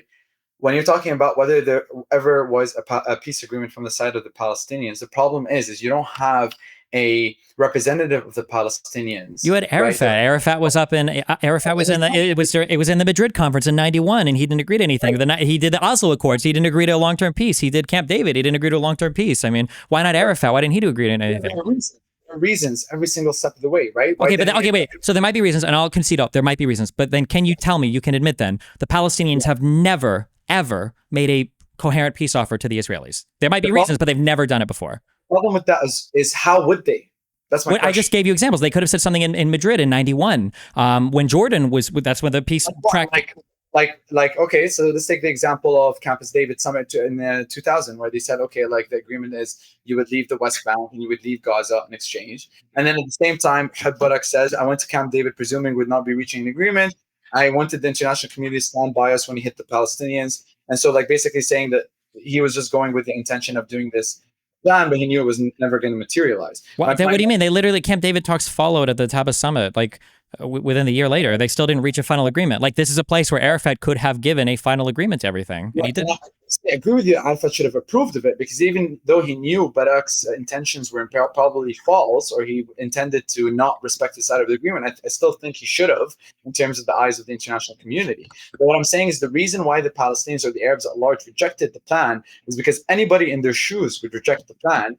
No, that's not true. Hold on, that's not true, and that's a bad reasoning. Because if you accept a plan and the Israelis reject it or they violate it in the future, now you actually do have an international mandate to come and wrought havoc on Israel. Can you imagine if Israel says, "Okay, we agree to this. We're going to create a Palestinian state," and now Palestine as a country is created, and then Israel tries to attack it? What do you mean? They're going to have like a whole international uprising against them if they were to do stuff like that. So why, even if you thought they were going to disagree with it in the future, backstep you in the future, why wouldn't you make that agreement anyway? It would strengthen your position so much.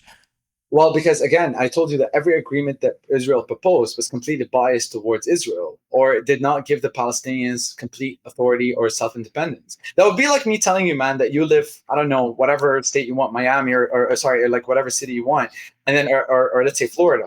And remember, in the UN partition plan, they gave 55% of that land to Israelis. Let me just explain this, okay? You're living in Florida, cool? No, you got to stop using the analogies. They don't fit. Even the thing you just said, 55% of the land of Israelis. Go look at the maps. Like 60% or 70% of that land that was given, it was the Negev. It was an empty, dead desert. There's nothing that even happens there. We're talking about a people that only occupied 8% of the land before 1948. What percent did the Palestinians occupy? The Palestinians were living there. No, that's not true. Come on. It was 8% from the Israelis, and it was like, I think 12 or 13% for the Palestinians. There were Palestinians scattered all across the Negev. That's not what I'm saying. But I'm saying that the majority of the mandate of Palestine was given to people that occupied the minority between the two people. Yeah, but the majority of that land was bunk land, and a huge minority of that population would have been Arabs. It was like 55% Jewish people, and it was like 45% Arab Palestinians that would have been part of that 55% created state. All right, let's let Kareem respond to this in full. But so what? How does that change anything? It also gave the Sea of Galilee, it also gave the Israeli partition the only exclusive access to the Sea of Galilee, right? No, they had to fight for access to the Sea of Galilee. They fought a whole war over water for the next decade to the north with Syria to gain access to getting water from the Sea of Galilee. About the partition plan itself. I'm talking about the partition plan gave the Israelis over 55% of British mandate Palestine, and they gave them the exclusive access to the Sea of Galilee. That was the UN partition plan, and they gave only 45% to the Palestinians. And then, like you said, then the Plan Delay happened. The Israelis ended up taking 76%. Wait, what did Plan Delay? Plan Delay didn't just happen out of nowhere. That happened in response to the Civil War. After the partition plan. After the Civil War started. Yeah, but that happened after the partition plan. It happened after that. Right. And then they added 76%. They took 76% of the land of the British mandate, Palestine. Okay, real quick, I'm going to bring it back because we're going back in history again. I'm going to bring it back in about a minute, but I'll let you guys get one more word in on this. No, but what I'm saying is, like, what would you do as a Palestinian if your homes are being demolished, if your people are being displaced, and your land is being taken away from you, and the international community does its efforts to pass a law to hold Israel accountable according to the ICJ, according to the United Nations, the Geneva Convention, the Security Council, and Israel does not respect that. The United States keeps funding its atrocities. What do you do as a Palestinian then? I mean, if Like Israel today, I think you should just keep fighting. Why not? Yeah, but this is my whole critique of the international community. I think the international community has given both sides reason to basically fight forever. If you're a Palestinian, you should just keep fighting because, like you said, the ICJ and the ICC and everybody is condemning Israel for their action. So you never have to suffer any real political defeat. You don't have to like engage at all in real concessions or engage in real deliberation or negotiation. You're just going to wait for somebody to come and bail you out of everything, I guess. And I think that's super toxic to the entire environment. Wait, let me just confirm this. So, Destiny, you're saying that the thing that Palestinians should be doing, or you would be doing if you were in their shoes, is to keep fighting. Like, yeah, why not? Yeah, why would you ever negotiate with Israel? What a stupid thing to do. If the international community is just going to keep condemning them and everything, just keep fighting. Fuck it. Well, because a lot of your people die. Like, yeah, but I don't. I mean, they just blame it all on Israel, right?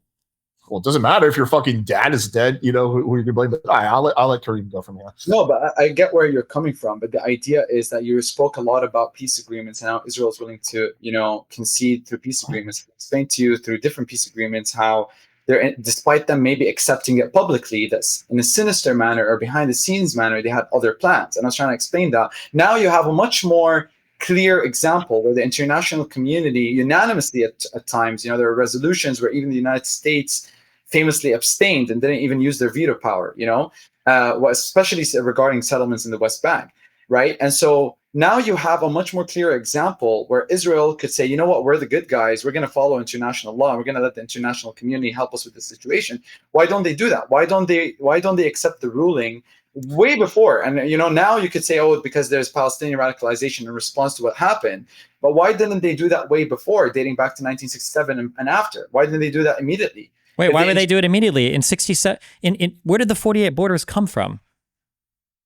What do you mean? After the partition plan, after the Israel declared independence? The 48 borders were forged in war. They were war borders, right? And then in 67, they got territory that had been previously occupied by Egypt and Jordan, right? And then, they fought wars for all of these things after the other side had been going to war over and over again. Why would they suddenly say, okay, now that we survived this like second or third war of extinction, now let's all follow international law? Like, what do you mean? They were surrounded by enemies on all sides. If you're going to argue it from that lens, then you need to go a step before, right? If you're going to argue it from that lens, you need to understand why the riots in 1920s happened, right? Why were the Palestinians who initially accepted Jewish immigration or were okay with it, why did they eventually riot with it?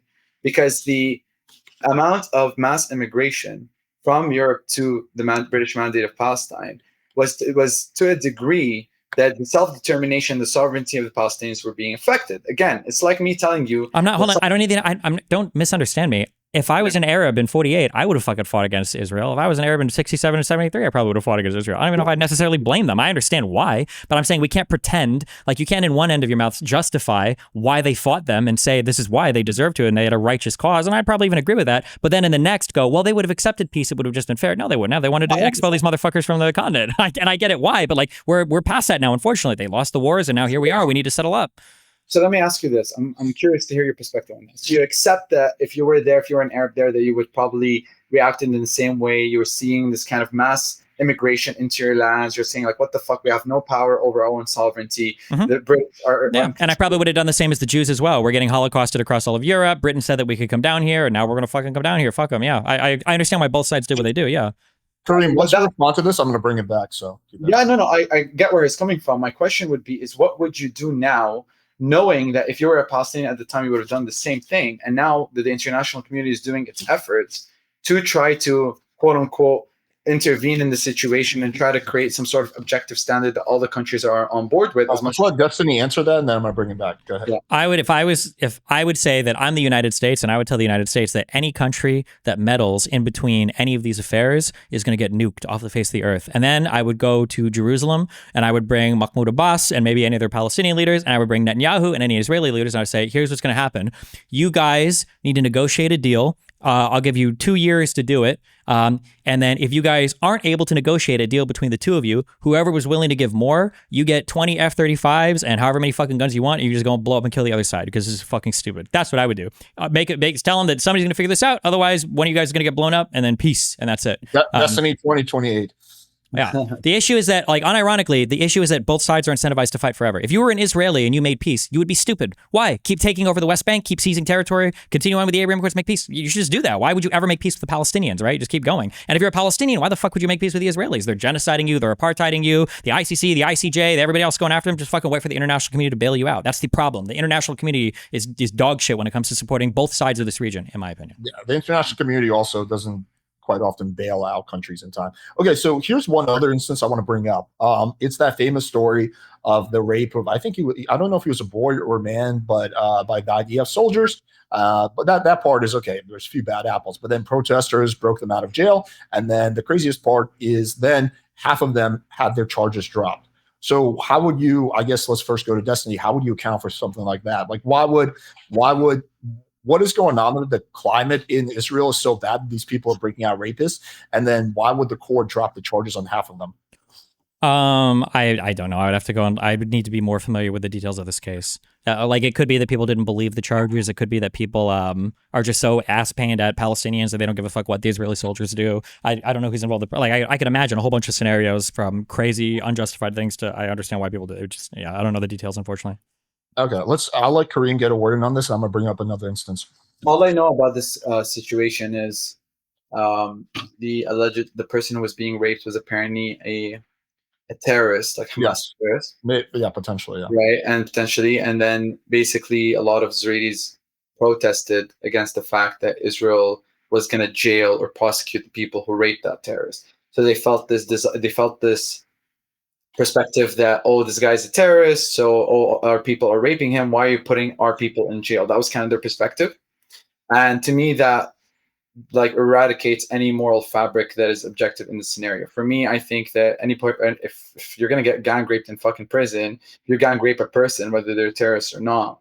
I think the terrorist definitely needs to be held accountable for what he has done, but I don't think that the answer to that is being okay or dropping charges for people who gang raped an individual. Right. Yeah, something like that would not happen in America, I believe. But okay, let me since this is like something Destiny hasn't really like studied too close to them, and just move on to another thing.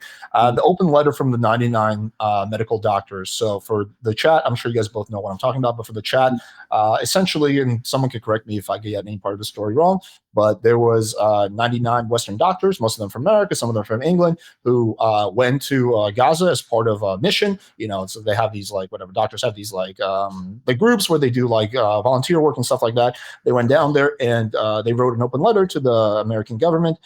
Recently it was revealed, and they made some claims. They said that basically little children are getting sniped in the head, and that they all believe it's a genocide. So I just want to see what you guys both think about this specifically. I'd have to look into the individual instances they're talking to. I really don't trust anything that comes out of that region without like reading it myself, because everybody fucking lies about it. So especially like, I don't know why doctors think they're in a position to decide whether or not a genocide is occurring. That's a pretty like international law pilled thing. But if they think they saw like individual things that are inexplicable or injuries that were evidence of something else, I mean, like that's valid, but yeah, I don't know why I would care about a doctor's opinion on whether or not a genocide is occurring. I don't think they're talking about legally. I think they're talking about morally. I think the point that we're making in the letter is like, yeah, where civilians are purposely being targeted. I don't think they're trying to make a legal argument like, hey, this is legally a genocide. So just to clarify that. I mean, genocide is a legal term, so. Yeah, but can also. Here's the. Go ahead, Alice. No, go ahead, Kareem. So here's the thing, Destiny, Steven. The thing is, bro, is that you're mentioning a lot of examples where, let's say, there's instances where Israel has deliberately killed civilians, right? Yeah. Now okay, those are a few bad apples. Then we said, okay, Israel is violating international law. Then you said, you know what? Other countries in the region are violating international law too. We said Israel is not, is using white phosphorus. That's completely illegal. International using white phosphorus is not completely illegal, but.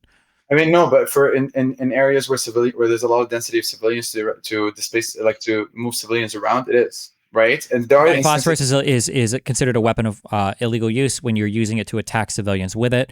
You Yeah. can use it to retreat quickly from areas or to create smoke screens. I don't believe there was ever compelling evidence used to show that it was being used on civilians, because if it was, people would say that rather than just saying white phosphorus is a weapon. There has been documents of that, of Okay. using areas where civilians were there. right? Correct. So- Yeah, but I mean, all of Gaza is an area where civilians are. The question is whether they're shooting it at civilians or using it to attack civilians. Or yeah.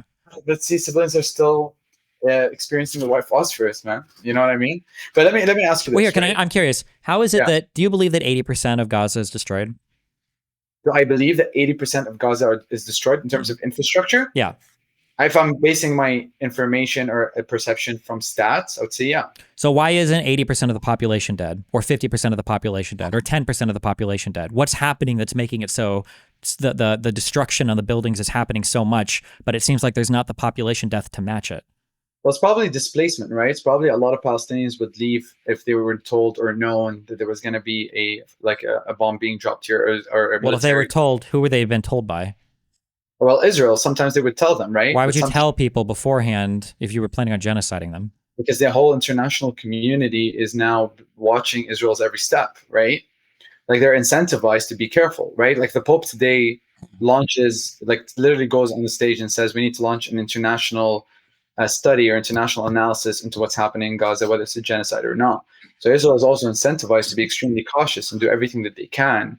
in order Okay, to so be like for careful. that WCK bombing, do you think they did that intentionally, or was that negligence?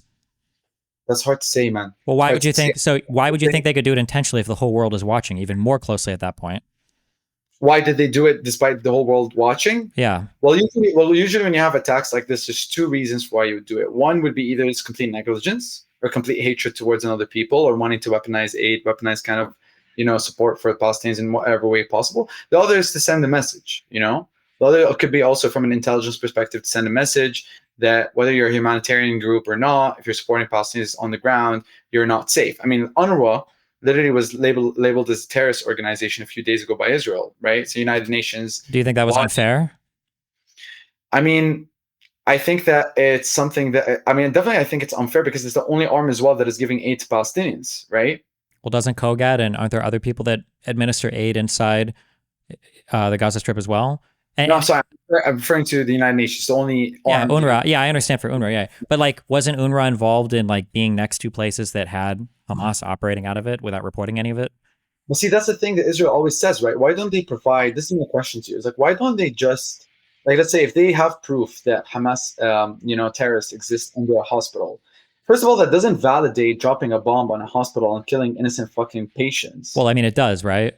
No, I mean, if you're living, I don't know where you are in New York, and there's fucking, I don't know, terrorists that are in the Empire State Building or in the hospital next to you, it doesn't validate the American government to drop bombs. If there are militants fighting on top of my house and they're fighting against an opposing military, the military can bomb my house even if they're following rules of war. Like that can Are be we talking about legally or legally. Legally. No, I'm talking about like if you have terrorists that are under a hospital in your city and are under malls in your city, you'd be okay with the American government literally carpet bombing the entire city. Ethically, not legally. I mean, I wouldn't be okay. It would suck for me, but I mean, like in terms of rules of war, I mean, like the question is, do you believe that Hamas operates in a way to maximize civilian deaths? I don't know, bro. I'm not a representative of Hamas. Wait. Do you think that Hamas uses human shields? I know the IDF uses human Do you think shields. Hamas uses human shields? I have never had any proof where I've read that Hamas uses human shields. I don't have proof of it. I don't know. Do you But I think would that say- like oh god, I forgot the name of the hospital. What's the name of the really famous hospital that was what?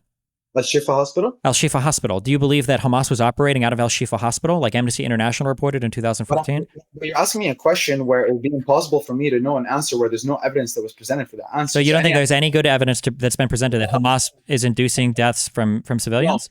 And that Israel has never provided international community. There was a united Kareem. There was a No, wait. before- No. I'm just curious. It's an interesting. So you don't think there's any evidence that Hamas operates in a way that? Do you think that Hamas, for instance, why do they fight with no uniforms in the Gaza Strip? Right, but see, again, right, you're giving me a question where you're asking me, do I think that Hamas is not doing that? Right, that's a question that's formulated in a way where the only answer that I would give you, if I gave you a yes, it would be my opinion. And if I gave you, She's asking for your I'm asking opinion. for your opinion. Do you think Hamas? yeah, I would think that they would do that, of course, because it would be in the best interest from like from their perspective to do that, right? Okay. Do you think Hamas did Hamas do anything to create designated safe zones or humanitarian corridors for civilians? Yeah, but Hamas is not a representative. Yes, they are. The people. They are the administrators to the region. Of course they are. Supported by the people there. It doesn't matter. They're the administrators to the region. That who else? They're literally the people that do policing. And again, why would Hamas exist in the first place? Why did Hamas? Doesn't matter why they would exist. They were. You said it themselves. They were elected in 2005, right? Why did they even come? Why did Kareem, just to be fair, since I'm trying to hold both of you guys like accountable to questions, the reasons for why they exist is not relevant to the specific thing. They exist. We're starting like 5 years from now or 5 years before. They exist, even if the reasons for them existing are purely Israel's fault. The fact is they exist. So he's asking you if you think that they're doing this. Bro, I'll be very blatant and explicit. I think Hamas is a terrorist group. I think what they did on October 7th is wrong. But I don't think that what they did justifies Israel carpet bombing 80%. That's not the argument. Well, on October 7th, do you think Hamas intentionally targeted civilians? Yes, of course. They say that they intentionally targeted civilians. Okay. And why do you think they don't have a uniform when they fight inside the Gaza Strip? I have no idea about that. I've never read into that, actually. Do you think they built tunnels underneath civilian infrastructure? I don't know. That's the thing. You're asking me questions that are impossible for me to know unless Israel or Hamas provides evidence of that, right? But the problem is, let me ask you this. Why doesn't Israel, knowing that there are supposed tunnels under a hospital, why don't they provide proof of that to the international community? They have. We've literally seen them do walkthroughs of them. Yeah, but see, again, there are videos of that where they go into tunnel once. There were many videos, again, in Lebanon where they said Hezbollah was hiding gold under a hospital. That was complete bullshit, right? There's a lot of things that Israel said that were later disproven by other objective kind of bodies in the region or that are looking. Wait, do you disagree that there are like hundreds of miles of tunnel beneath the Gaza Strip that Hamas? No, I'm not saying I disagree with that. I'm saying that what Israel should do, if that's the case, is provide proof of that detailed to the international community instead of using that as just simply an excuse to carpet bomb. They've literally done. You know that we can like Google, we can look at like CNN tunnels Hamas operation. Like everybody, like nobody reasonable disputes the existence of these things. Like everybody agrees that these things exist. I'm not saying they don't exist, but I'm saying that does not validate killing. Carpet bombing a church, a mosque, an entire. Why do you keep saying carpet bombing when we said 80% of the place was destroyed, but 80% of the civilians aren't dead? 50%. You said that they gave warnings beforehand. That's not carpet bombing, is it? No, but I'm telling you that there's an explicit, deliberate, completely eradicating or destroying civilian infrastructure, right? So, for example, why would it be that when Israel would take, for example, a region and it completely displaces the people, already pushed everyone out? Why would they then bomb mosques and churches or community centers after the people are no longer there? And because Hamas operates out of those, and they store weapons and ammunition inside of them.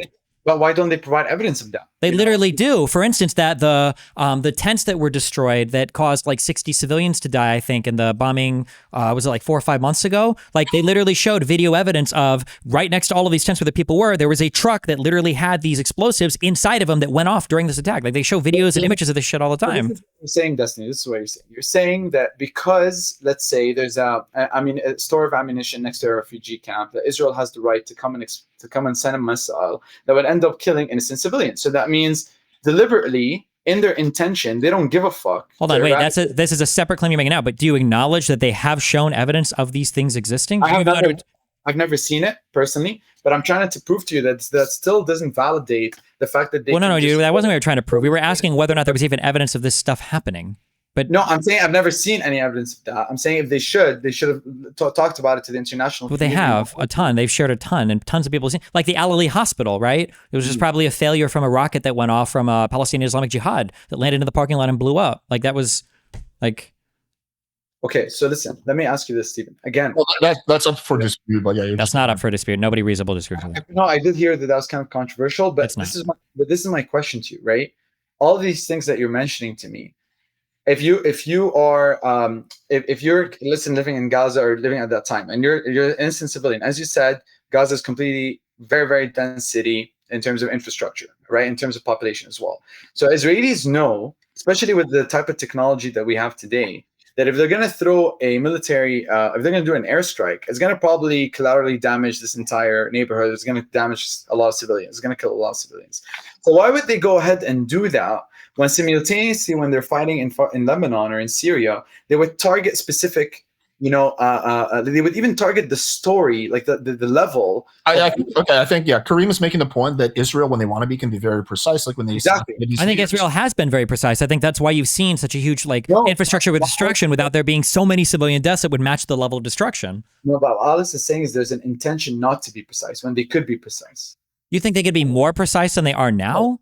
Of course. In Gaza? Yeah, of course not. Where's the obvious intention from that? There's more boots on the ground. They can clear more people out. But why do you think more boots on the ground would be less violent? They literally did a hostage extraction with special forces, and over 200 Palestinians were killed in that operation. I mean, I haven't read into exactly how many percentage of that were Hamas members or not. It's because if you're talking about a hostage extraction. How is the World Central Kitchen bombing precise though? Like that's literally an airstrike. What do you mean? It was precise. Wait, that was super precise. What do you mean they targeted 3 different vehicles? Precision is killing your enemies. Precision is not killing like humanitarian aid workers. That's not. I'm just saying having boots on the ground, or in terms of they shot exactly what they targeted. They were high precision, maybe low accuracy is what we're saying. It was precise. But I'm saying that like boots on the ground is not necessarily like we've got videos of for instance, some of the examples you were bringing up earlier is like a child being sniped in the head. That's boots on the ground. That's people fighting on the ground. Like there were the Israeli hostages that were released, and both I think 2 hostages were killed initially by Israeli soldiers, but for boots on the ground. It's a way more chaotic situation. Sure. I mean, in this case, because the individual soldiers are not subscribing to a moral ethic or any international law, which they have to be held accountable for, right? Wait. Do you think that they just did it because they were killing everybody? Do you think that was a mistake that happened in the middle of the fighting? You think it's a mistake to snipe a baby in the head? I don't think it's a mistake. No, I'm talking about the hostages that were killed. I'm talking about the snipers. I was referring to. I would have to look at that particular. Honestly, I don't know if I believe. I'm gonna be just to be super clear. I would have to see that. I don't know if I believe a baby was sniped in the head. No, there were many instances of that, and that's kind of what he was talking about. Like with a 50 BMG round, with a 50 caliber, like the head would explode. No, or what? Hang on, Kareem, can you quickly address what he said about the hostages? About the more boots on the ground, right? The Israeli hostages, like why would they do this on purpose? Why would they kill their own people on purpose? Or why would that happen? Basically, I think that's why would what happen? Why would, like, Destiny, repeat that point about the hostages, the Israeli hostages? I just don't know why we would expect boots on the ground would cause less deaths than airstrikes. I think boots on the ground could be just as chaotic or more chaotic depending upon what's going on than airstrikes could be. There's already boots on the ground though. We just have to be, that's just sure. You mean more boots on the ground, right? I think what you're arguing is boots on the ground it has killed a lot of innocent civilians as well. I wouldn't argue that it's more chaotic, especially if you're comparing, most people have been killed by airstrikes. They haven't been killed by boots on the ground. So it's hard to argue that, you know what I mean? Because you would have to then compare what would happen if the entire war in Gaza was only boots on the ground versus airstrikes, right? But going back to what you were saying before, man, I would say that at the end of the day, there are many instances that we talked about where the Israeli army has deliberately killed innocent civilians. We call them bad apples. There's many quotes or genocidal statements that are said by Israeli politicians of completely exterminating Palestinians, right? There are airstrikes that have bombed and eradicated roads, civilian infrastructure, schools, hospitals, churches, some of the oldest churches in the world, mosques, okay? All of these individual bad apples have to start appearing as a tree that comes from one root source, and that root source is an ideology of supremacy, of complete negligence towards another people, and this belief that the only way of protection or self-sovereignty as an Israeli in the land, which personally, as a Muslim, I believe that all Jews have the right to live in the lands of Israel. A lot of people don't know that.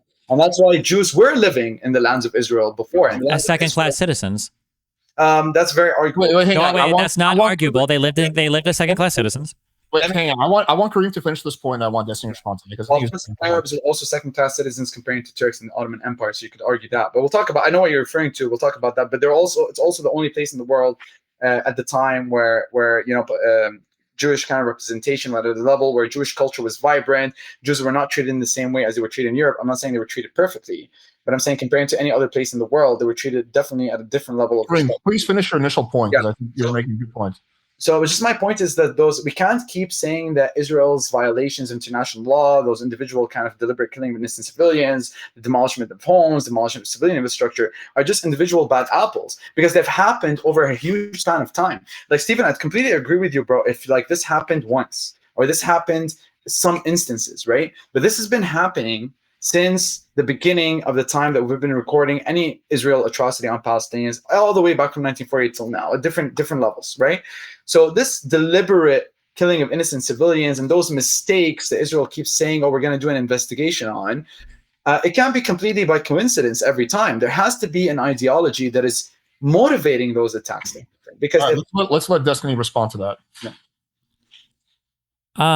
I mean, it's just like, I mean, like if you ignore every single thing the Arabs have done and you hyperfixate on every mistake the Israelis have made, then I mean, we can write this narrative. But the reality is there was no answer given, or there was even a concession given to the idea that, I mean, as in like here's a really simple one. What would have happened in 47 if Palestinians would have won the war, the civil war? What would have happened to the Jewish people? You're asking me questions that I completely cannot tell exactly. you. In 48, what would have happened if the Israeli state would have lost against all the surrounding? Exactly. In 67, what would have happened? In 73, what would have happened?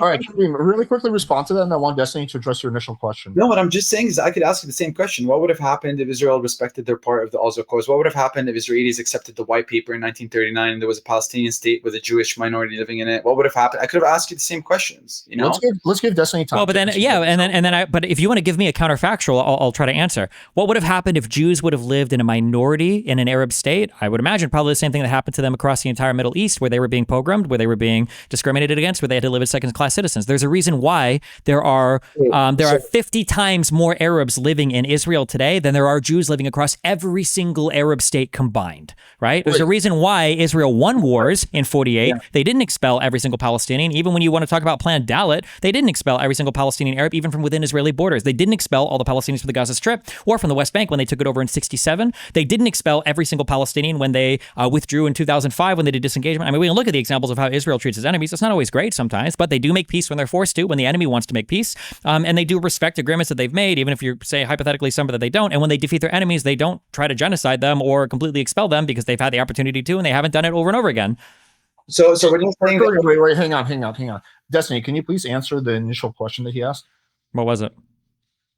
He was basically saying that there's all these incidents that it can't just be a coincidence. There has to be a pattern there. And no, there doesn't. No, it's a huge war involving tons of people. Like if we were to go and look at, we're talking about now, right? Even now, we can find tons of examples of crazy things happening on both sides. I'm sure that there is, like, if you want to find a pattern or say there's a pattern of behavior, it might be that the training is lax. It might be that there is some genuine hatred amongst the soldiers. It might be that maybe there are even systemic problems in the way that they approach things. I think, for instance, a really great pointed criticism that one can make towards the Israeli government is I don't think that the military government or the military courts do a great job at holding Israeli soldiers accountable when they make when they do bad things, when they do like just horribly bad things. I could be wrong, but I want to say that I think Lonerbox has done this, and I think I've gone this before. I don't know if any Israeli soldier has ever been sentenced to more than I don't know if it was 14 years or maybe less than that, has ever been sentenced to huge prison sentences, even when they do things that are just obviously demonstrably 100% incorrect, shooting a person on the ground after they've already been disarmed, or committing other war crimes or atrocious behavior. This is a problem for sure, 100%. But then to say that Israel is not living up to their Western democratic values and being horrible, and then meanwhile you've got people like Hamas who are supported by the Houthis and Hezbollah and Iran, it's not even close to comparable. Yeah, but hang on, they're not. Hang on, Kareem. They're not mutually exclusive. We can all agree that Hamas is a terrorist group that targets civilians, that uses human hostages, but whether they are that or not doesn't change what Israel's doing. Yeah, but the both sidesing of it is absurd, and I think there's a lot of power level hiding happening as well. When we are so keen to know every single instance of what about when this baby got shot in the head and by Israel in this one protest that happened in response to the Israeli prison rape that happened and what court and then it's does Hamas use human shields? I don't know, I've never heard of that before. Does Hamas fight outside of a uniform? I don't know, I've never heard that before. Do they store weapons underneath mosques or schools? I don't know, I've never heard that before. Do they not fight from tunnels that are underneath hospitals? I don't know, I've never heard that before. We've never heard of the entirety of Hamas tactics that have been investigated by Amnesty International, the Israeli military, other UN bodies. Everybody knows about these things. How have you heard none of these things? It doesn't make any sense to me. Let me extend an olive branch to you. If you're talking about violations of international law that Hamas has committed, I'm 100% with you. Hamas has committed huge violations of international law, especially on October 7th, the rape of innocent civilians, the killing of innocent civilians. I'm 100% condemn that.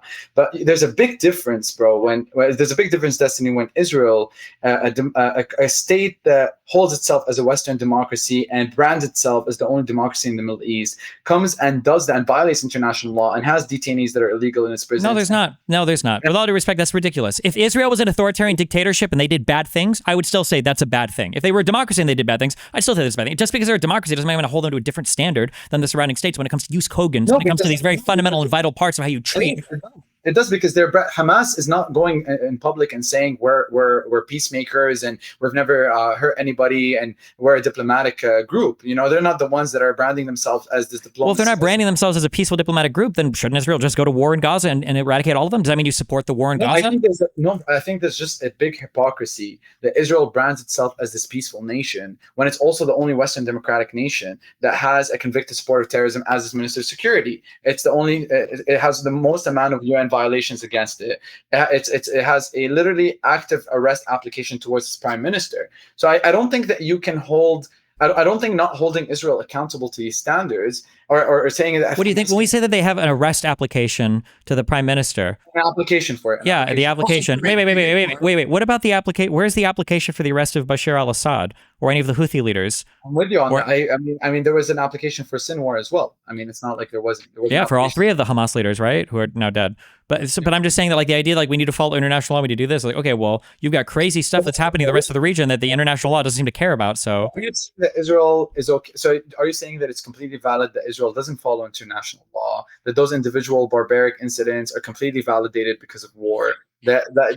So what will? I'm saying that appeals to international law are hollow and empty, and that the reality is that region has never functioned in accordance really with international law, and none of the players there have functioned in accordance with international law. So for somebody to come in and wag their finger at one country and say you're not doing a great job following international law when all of the borders were armistice lines that were carved in blood, like, it's stupid to do that. Like, the reality is any agreement that is going to be reached there is going to be done through bilateral negotiations or multilateral negotiations towards the parties on the ground. It's not going to be the UN saying, well, international law says this is illegal, so figure this out. That's never going to happen.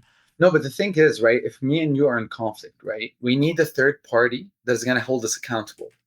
Okay, if you and I are in continuous conflict, the whole point of there being international law is there's a set of standards that everybody could be held accountable for. Yeah, but it only works when everybody's following it, right? Right, 100%. Yeah, but nobody's holding the Palestinians or any of the other surrounding states accountable. No, but Israel has been violating way before Hamas has ever existed.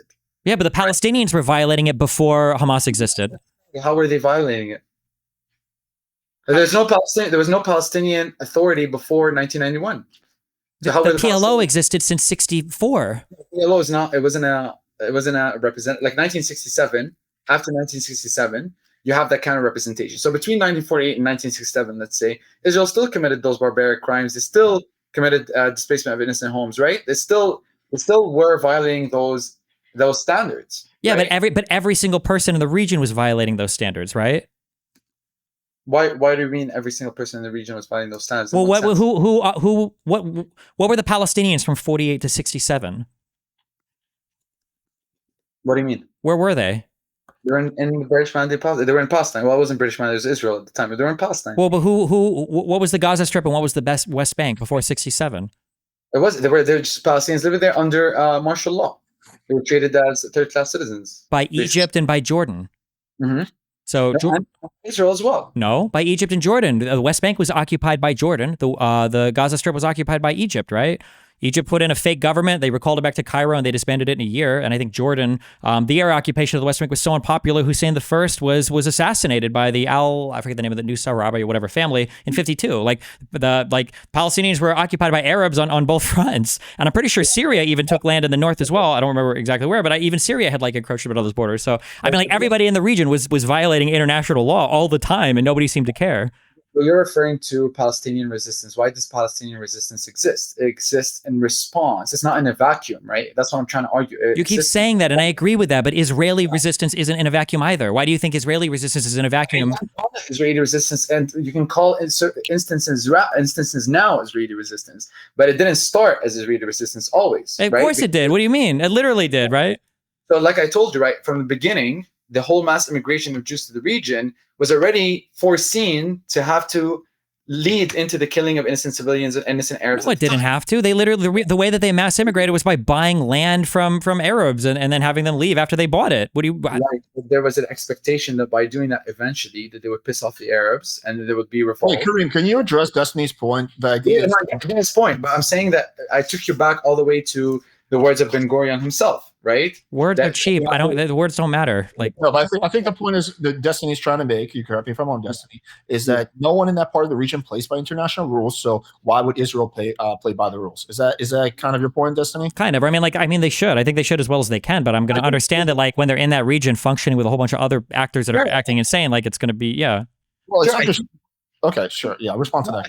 If that's the case, that Israel cannot like label itself as a Western democracy or a democracy in the Middle East. It has to either one of those things. This is fake. This is a fake argument. You don't believe this. If Israel were to suddenly say, "Okay, we're going to stop calling ourselves a democracy," are you all of a sudden okay with everything Israel's doing? No, but at least then this is a waste of time argument. Nobody cares about this argument. The Arab states laugh at this argument. This is a joke argument. Nobody cares about this.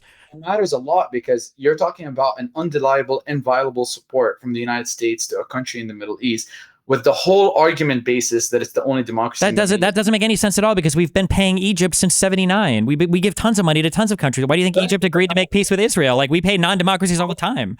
Very different type of relationship, Destiny, between U.S. and Egypt and U.S. and Israel. Yeah, but we still give them money. Why wouldn't we give Israel money? Even if Israel wasn't a democracy, they'd still be a U.S. ally. It's not like we supported democracies when we were helping people coup countries in the... It's not like Pinochet was going to be a democratic leader, or it's not like Batista was the best democratic leader in South America. Like... Kareem, wait, can you really quickly address this? So the point Destiny is making, because I feel like sometimes you guys talk past each other, which always happens in these discussions. The point that Destiny is making is the fact that Israel is a Western democracy doesn't really have any kind of bearing on what they should be held to a higher standard. It doesn't really have any bearing on basically the discussion at hand. The whole point of calling yourself a democracy is that the people voted the people. Like, for example, if Israel passed a judiciary reform that was shot down by the Supreme Court eventually, you can't say that Israel is a democracy and is a country that represents kind of all the people living in it, and then at the same time have a government that removes the law of the Supreme Court's ability to come and affect the government or not. Like that, those are things that are contradicting. You can't say that Israel are peacemakers and at the same time have a government that has a convicted terrorist as its minister of security. Those two, that's like me saying that, Iran has a convicted terrorist as what is it? What do we even argue? So our anchor right now is if Israel calls itself peaceful or calls itself a democracy? Like, I'm saying it matters because the way that it labels itself. Are you saying it matters because it's hypocrisy and contradiction? Exactly. It's a hypocrisy and contradiction that the undertone of it removes any context for why the Palestinians are responding to that. Because once you acknowledge that it's not a democracy and that it's authoritative and that it has terroristic supremacist kind of ideals, then you can begin the conversation that, okay, there's a history to that, and that began all the way from the foundation of the world. Kareem, but why is that the case? Western democracies do horrible things all the time. I mean, look at America's involvement in the 60s. All democracies.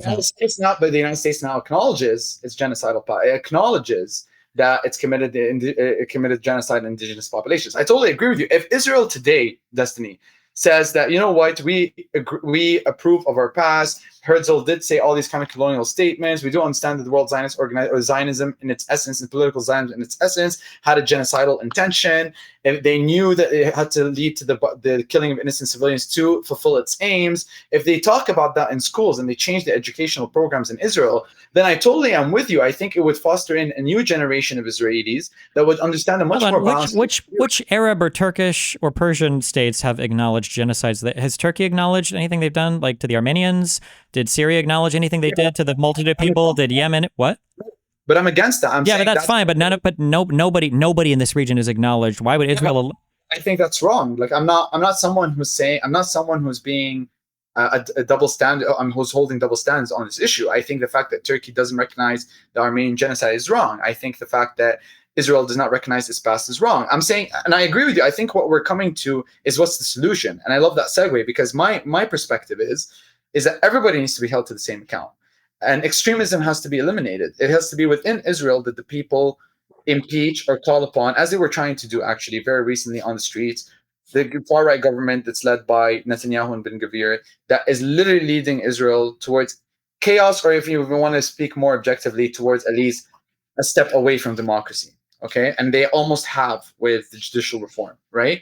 And so I think the main problem here is extremism. And I think extremism, the people to blame for extremism, we can all hold each other accountable, but also it came from Western intervention in the region, right? Before Western intervention in the region, the Ottoman Empire relatively allowed minorities and people of different religions and faiths. Of course, there were instances of... Hold on, even where the Ottoman Empire was a conquest empire. What do you mean? It was peaceful after they conquered the whole thing and subjugated everybody to live underneath them?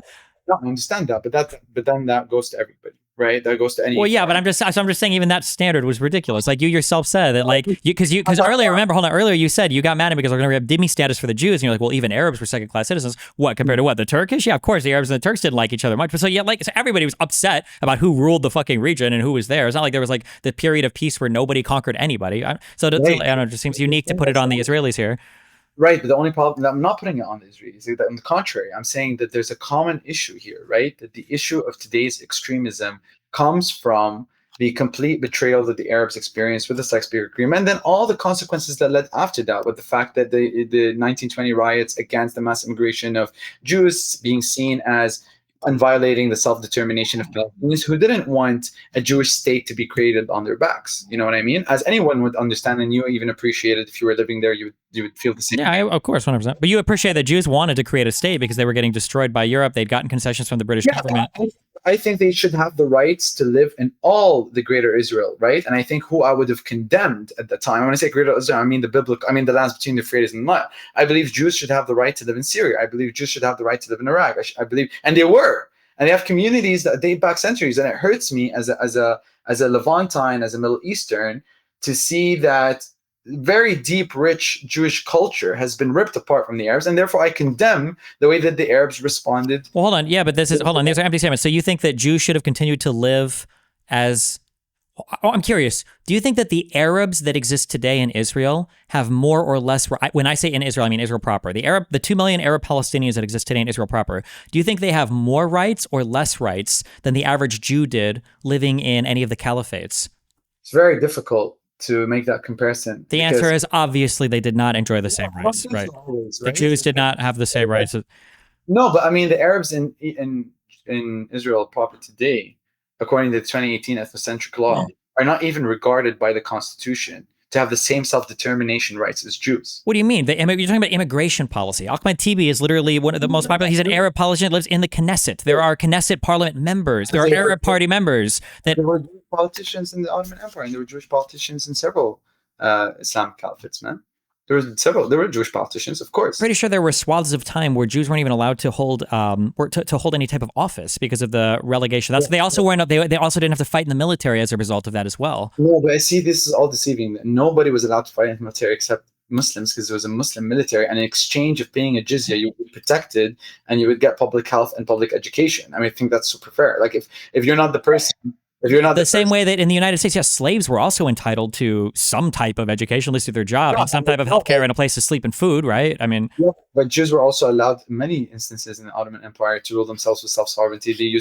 They ruled also according to their own law in many instances. And yes, inside of the land that was allocated to them by the Ottomans or by whoever was ruling the caliphate you're talking about, like. But I think saying that Jews were being treated the same way the Arabs, like you asked me a question, right? You said, who's being treated better, Arabs under Israel proper or Jews under the Islamic Caliphate? I'm saying that depends on what period you take. There were definitely instances where Jews were being treated horribly, which I totally condemn. And again, I want to clarify, this is completely un-Islamic because sometimes it conflates with the religion. It's like saying the KKK is Christian. It's not. What I'm trying to say is that definitely is something I condemn and something that is completely wrong. The Muslims also, you're not mentioning the other side, right? The Muslims are the ones who returned Jewish presence to Jerusalem when King Herod kicked them out for 500 years. The only reason there was Jews in Jerusalem on the 7th century forward was because of the Islamic Caliph, right? Once that's in response to it, I'm going to bring it back to a different question. Yeah. No, I'm just trying to. I mean, when the Jews were in Jerusalem, how much access did they have to the Temple Mount? It's funny you say that, by the way, because before the Arabs and Muslims brought them back to Jerusalem after King Herod, the Byzantine emperor, kicked them out, the Temple Mount was being used as a garbage site by the Byzantines, and it was the Muslims who cleaned it and used it for their own religious purposes. There's only been one time in all of history when Muslims and Jews and Christians have been able to visit equal parts, or not equal parts, but different parts of the Temple Mount, and that's when Israel has controlled it. Although now, like, there's a Jordanian proxy. I'm not sure of that. I need to look into that. I don't know if that's true. The only time, because that doesn't make sense that the Jews that were living in Jerusalem before 19 for the old Yushuv. Okay, I want to bring it back to something. This is going to be the last segment of this debate. Yeah. And this is about America. Is Americans' involvement in this war justified? Specifically under the Biden administration, his policy towards Israel, is it justified morally or not? I mean, I think they're justified in supporting them. I think that I do think that it's hard without having a lot of penetration into the military, but it seems like there were some actions that were inexcusable by the Israeli military. That WCK bombing was really insane. Some of the I would say some of the issues of getting aid to people, but I don't know if that's been as much of an issue. It's hard to tell because I've been hearing that mass starvation is going to happen for like 12 months now, and for some reason it seems like it hasn't happened at all. So I don't know if aid is doing a good job of getting in or out. But I wish that Israel was a bit more clear about their goals, and I wish that we were given more promises or assurances about what would happen afterwards. Like for instance, I think it's a big deal. They've conducted this war to get rid of all of Hamas from the Gaza Strip. Does that mean we're going to see a lift of the blockade afterwards? Is the Palestinian Authority going to come in and have a right to have it administer that region without Israel doing the taxes back and forth? Are we going to see like easier travel like afterwards? Like I hope that stuff changes. And to be fair, I haven't followed a lot of it closely recently, but I hope that there are strong statements made in Israel about how they're going to administrate in, I guess, concordance with that region afterwards, after the war's over. Listen to me. If there's any annexation of land, would you condemn that? Inside the Gaza Strip? Yeah. I would say almost for sure, yes. Like the only thing that I'm not sure is if there's like a guard tower or something military related. There might be a world where there might be something maybe, but the any type of like civilian presence or going back to having a settlement, any of that would be absolutely unbelievably, unfathomably horrible and should be condemned rightly by the entire. Like that should be. I think that should actually be a red line for U.S. support for Israel. That if a single civilian home is constructed inside the Gaza Strip, we should 100% pull every bit of support we have from Israel. Like they shouldn't have that. Let's let Kareem answer. No, I'd love to. I want to make this into like a conversation, but I just want to ask. So when the houses that are being built in the West Bank, what do you think the Palestinians should do? Because that's also a violation of international law and was regarded as a red line. Or let's say if settlements do happen, let's make it what you were saying. Let's say settlements do start happening in Gaza. I mean, there are groups. I do agree with you that those groups are radical and they've been publishing residential projects to be built on Gaza. I know those guys are not representative of all Israelis, but there are a small group of people who are committed to going and building settlements in Gaza. Like that, there are people that are like that. Yeah, right? I mean, like when it comes to the West Bank stuff, like I have ideas, but nobody would support. Like my stuff would be far more extreme. Like I don't know if I like the two justice system that goes on in the West Bank. I don't think there should be a penalty for killing people that are building outposts. I think if you're a Palestinian or an Israeli and somebody's building outposts and you kill them, I think that should be free kills. You should get to loot their whole body, take all their inventory, and go back to your home. The expansion of the West Bank settlements, I think there needs to be a huge pause on that, and not the tricky pauses, because sometimes Israel will pause settlement expansion when in reality that means that they don't make new settlements, but they just continue to construct buildings even kilometers away and they call it parts of current settlements. I think all of that should be dramatically curbed until some sort of actual solution is reached, because what's happening right now is Israel's just like biding their time and building more and more and more and more and more until they've got so many people there they can't be kicked out. So I think all of that, everything that's happening in the West Bank is done to the detriment of the Palestinians there and to a long-term stable Israel, and it's to the detriment of the fucking United States, because it's an election issue that comes up for us and it makes our presidents look bad. So there needs to be way more pressure on Israel to figure their shit out in the West Bank. Yeah, well, see, that's kind of where we're getting at to the root of the kind of current problem right now. It's like the Palestinians that are living in the West Bank, living in Gaza, and they were originally living in Israel proper before 1948, etc. The Palestinians have continuously and systematically been displaced out of their homes. Their homes are being taken away from them. Many of the innocent civilians are dying. I mean, like you said, if you were a Palestinian, you would understand. You would probably fight back, as you said. But if Israel is not listening to the international community, and Palestinians keep getting their land stolen away from them, it's basically a fight between, will Palestinians submit to Israeli occupation, or will they stand to the death to fight for their life? And I think the latter, based on what we have historically seen, is the reality. And I think that that's what makes it so difficult, because what would you do if you were a Palestinian here right now? What the Palestinians need to do is the Palestinians need to support a leader. It's probably not going to be Abu Mazen. It's probably going to be somebody else. Have new elections or whatever after. Well, I mean, Hamas is gone, and the biggest reason why the PLO, gone, by the way. What? Only 1,000 members of them have been killed. 20,000, 30,000 members before October 7th existed. Well, at least all the leadership has been killed, right? Mahmoud Abbas should hold elections again in the PA. Whoever gets elected, and a real election where all the Palestinians are allowed to vote. Whoever wins the vote, hopefully it's done with a decent amount of people, so they can be like a voice for the Palestinian people, can represent them. And then Israel and the Palestinians both need to be forced to come together and make some kind of peace arrangement between the two. Not fucking Oslo 3, not Oslo 4, whatever the fuck, but like an actual, like these, even if it's an interim agreement, at least like this is what the roadmap is to the final settlement between the two of us. Like that has to happen. what's making that so hard is the Israelis, in their own statements and their own policies, don't want a two-state solution to happen. Doesn't matter. Right? It doesn't matter. We're not going to agree on this, and I don't care. But like, because we can throw the quotes, whatever. The reality is the Israeli population doesn't want a lot of things, but when there's an actual agreement on the table, the population's opinion will change. Nobody thought that a peace between Israel and any country could ever be reached. It would never ever happen. And then Sadat calls out.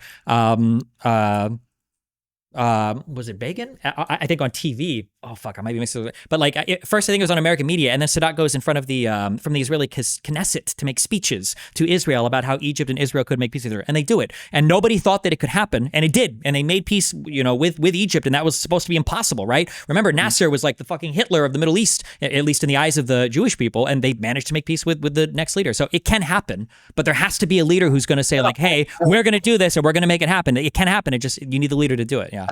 I don't disagree that it can happen. What I am saying that what's making this so difficult to happen, we talked about, is that also the Israeli government doesn't want it to happen as well. Neither do the Palestinians, though. The Palestinians don't want it to happen. Yeah, at their perspective, they've had many instances where Israel promised peace and that they've subscribed to those agreements, but none of that has actually materialized. There's never been an agreement that Israel's made with the Palestinians that both sides have honored completely. That's not true. I mean, no, they also, of course, you could argue the Palestinians didn't hold to the Oslo Accords either. There was still constant terrorism that Arafat just wouldn't disavow. What could they hold exactly? I mean, the entire plan is that basically Israel would control the land, the air. The deal was supposed to be that Arafat gets people to calm the fuck down on terrorist shit, but Arafat always enjoyed living a double life.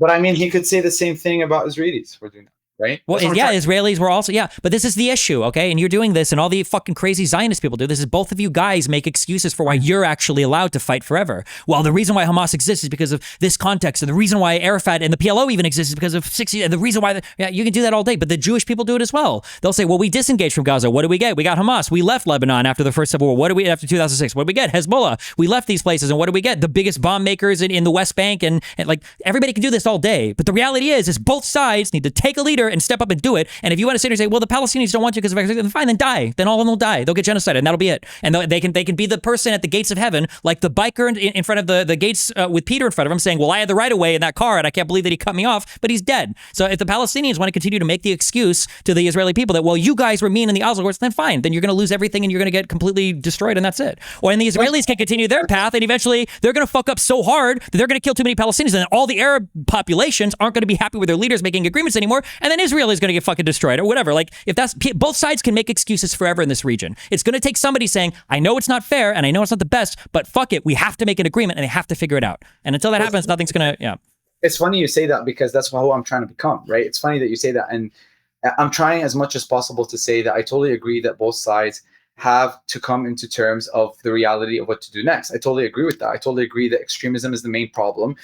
Both of them don't feel like if they signed an agreement that they would gain their security. That's a problem. And I'd love to, after answering Alex's question, if you're down, is to talk about what the solution would be, because I'd love to share that with you. But the point that I'm making is that yes, there were many instances where Palestinians have not signed agreements, but it wasn't Palestinians who came randomly to fucking France and came and created a colony over there, right? It was a Zionist-backed colony that came into this Palestine, or the mandate, like what later became British Mandate Palestine, or the region of Palestine under the Ottoman Empire.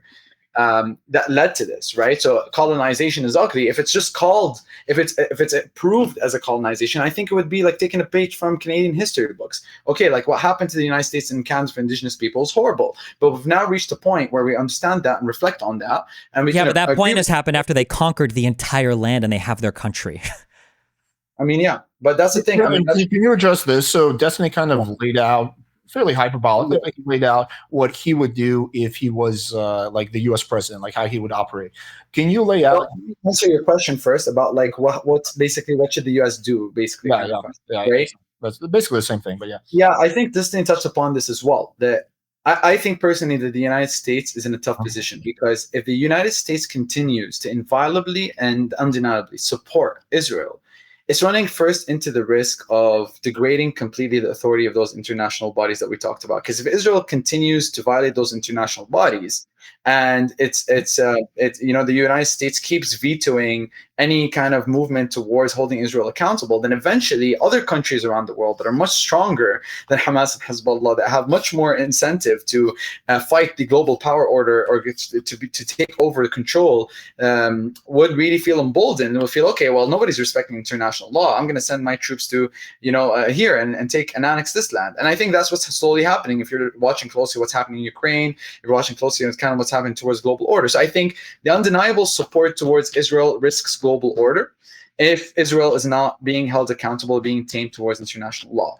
So I think what the United States needs to do, if it is interested in ensuring its own global order, its position as the police of the world or the world's leading diplomacy, if it wants to keep that throne, it needs to really be adamant on holding Israel accountable as much as possible by putting conditions on aid, by saying, listen, if we're going to send you these weapons, we need proof that they're being used on Hamas specifically. We need some sort of, you know, effort from you guys to also do reparations for or remove settlements from the West Bank, respect the International Court of Justice's ruling, right? So I think the United States needs to push Israel to hold international law, because that's the standard that at least we can all refer to and say as much as possible that mines from all around the world are being involved in producing as much as possible. So I think the United States needs to do everything that it can, from weapons embargoes, from or at least, you know, conditions on aid, conditions on weaponry trade, to really ensure the United States is being held accountable to international law. I think it needs to do everything, and I think personally, it's a matter of national threat to the United States if it doesn't,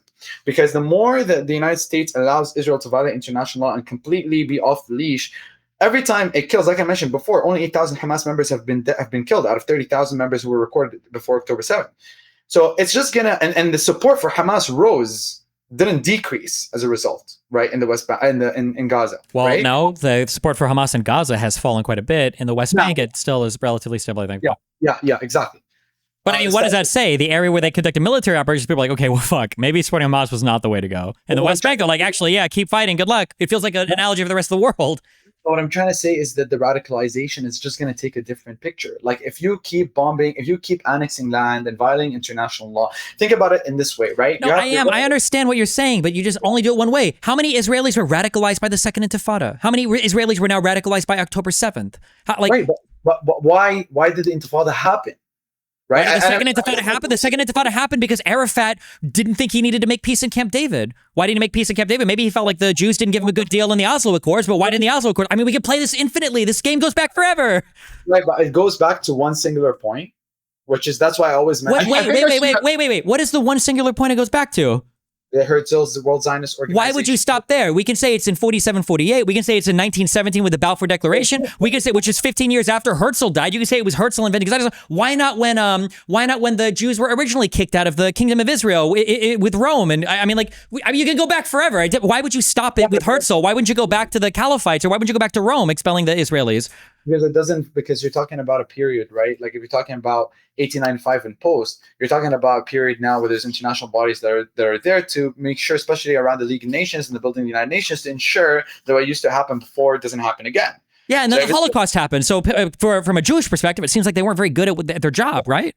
The point Destiny's making is there's blood on both sides, and you can history and fight cause for everything. But I think what he's saying is like, okay, we have to take things as is right now, which is actually something I agree with. Sure. Are you saying that America should, like, my point here is if Israel is allowed to violate international law just because other people around it are not adhering to international law, then eventually what's going to happen is those international bodies are not going to be respected by other countries in the world, which is literally where we are now. And I think it's only going to get worse. And I am just saying that that's going to literally lead to a global chaos of a World War III type of picture if there's no bodies that are being respected. And I'm saying that it's a matter of national security threat to the United States if it stands with Israel no matter what. At least the United States has to be somewhat I'm not going to say impartial. Right, let's let Destiny respond to that, because I just want to end with that last statement. I was just saying the United States needs to do at least stand with international law and say, okay, Israel's wrong for annexing the West Bank. We're not going to give them aid, or we're going to punish them, or we're going to do tariffs on their products because of that. Right? They don't do that. Okay, so let's let Destiny respond to that. I just don't want to go like off topic. Right. I don't think any response involving the words international law is a serious. I just don't think it's serious. There's nothing's ever going to happen from there. It's nothing. There's nothing. Wait, hang on. But we're talking about what should happen versus what is. Which it won't. It won't. I don't care what it should. Nothing is going to involve international law. That's just not how anything has worked. Peace with Egypt didn't happen with international law. A lot of these talks literally were secret tracks. Peace with Jordan didn't happen with international law. The Abraham Accords didn't happen with international law. The recognition of the PLO, Oslo 1 and 2, the Wire Memorandum, none of these happened with international law. Literally, it's just a delusional talking point that people want to use forever when they want to see Israel destroyed as a country. At this point, I think it's an anti-Semitic talking point. The international law is just the invocation of international law has never meant anything to any of the surrounding regions ever. International law didn't kick Saddam Hussein out of Kuwait. It didn't end the Iran-Iraq war. It didn't help at all with Bashar al-Assad's multiple chemical weapon attacks in Syria. It hasn't helped at all in expelling Hezbollah from Lebanon. It didn't help at all with any of the crackdowns during the Arab Spring across all of North Africa, across the entire Middle East. It didn't help. It didn't help the Houthis at all. It didn't help any of the children starving in Yemen. International law is a joke answer. Anybody that says it doesn't care about anything in the region. That's it. It's the most ahistorical, non-factual, non-reality answer ever. I don't know why I even say it. There's no point. Okay, Destiny. I think we can wait. Hang on, Kareem. I think we can all agree that international law has been pretty disappointing throughout history, right? I think we can agree that, and I agree with the point that it's quite often ineffective. But this is a little bit of a separate point. I think what he's getting at is like, well, if you were the president of the United States, like, what are you saying that they should not even try to appeal to international law? What are you saying? Like, that appealing to international law is like anti-Semitic somehow? Like, I don't even understand. Are you like, me? Or sorry. This is a question for you, Destiny. It's when people use that talking point, it feels like they're just trying to push the pause button until somebody can come and blow Israel up. Because realistically, it's just nobody is. There's no. Use it, but it's. I mean, first of all, you're talking about. Doesn't get that used all the time in regards to Russia and Ukraine? Yeah, I mean, it's everywhere. Well, like, especially when the war began, it was the common talking point was like, yeah, Russia is violating international law. Yeah, and how's that helped Ukraine? Yeah, but you're talking about. No, wait. How's that helped Ukraine? Has it helped Ukraine? We're not talking about help. We're talking about whether it's anti-Semitic or whatever. I mean, I'm saying that international law, the invocation of international law is meaningless, and everybody knows it. When Ukraine was getting invaded initially, and when you listen to Zelensky talk today, Zelensky isn't saying, all right, guys, when are we going to do the international law thing? Zelensky is saying, I need more planes and I need fucking missiles, because that's the only thing that matters at the end of the day. That's the only thing that mattered when Israel was founded. All the borders were carved in blood. So I'm just saying, when you say, well, we're going to bring in the international law guys and they're going to fix this out. No, they're not. You need to make the Palestinians and you need to make the Israelis understand that until you guys sit down and figure some shit out, your shit is going to be fucked forever. And this like weird invocation of international law just doesn't do anything. It's not helping anybody. Okay, so okay. Yeah, Alex, let me just reply. I just want to remember Alex's question, right? Alex's question, just to answer you, that's because I saw I got triggered on this. And at the end of the day, his question was, what should the United States president do? The United States president, as a representative of the United States, or arguably the Western world, or the world's leader of diplomacy, if they're not going to abide by international law, or they're not going to at least pretend to uphold it. The United States has literally told the International Criminal Court that if you arrest one of our people and you bring them to The Hague, we will invade you and take them back. Yeah, so it's not even like a good example of who's going to uphold that order. But you're proving my point.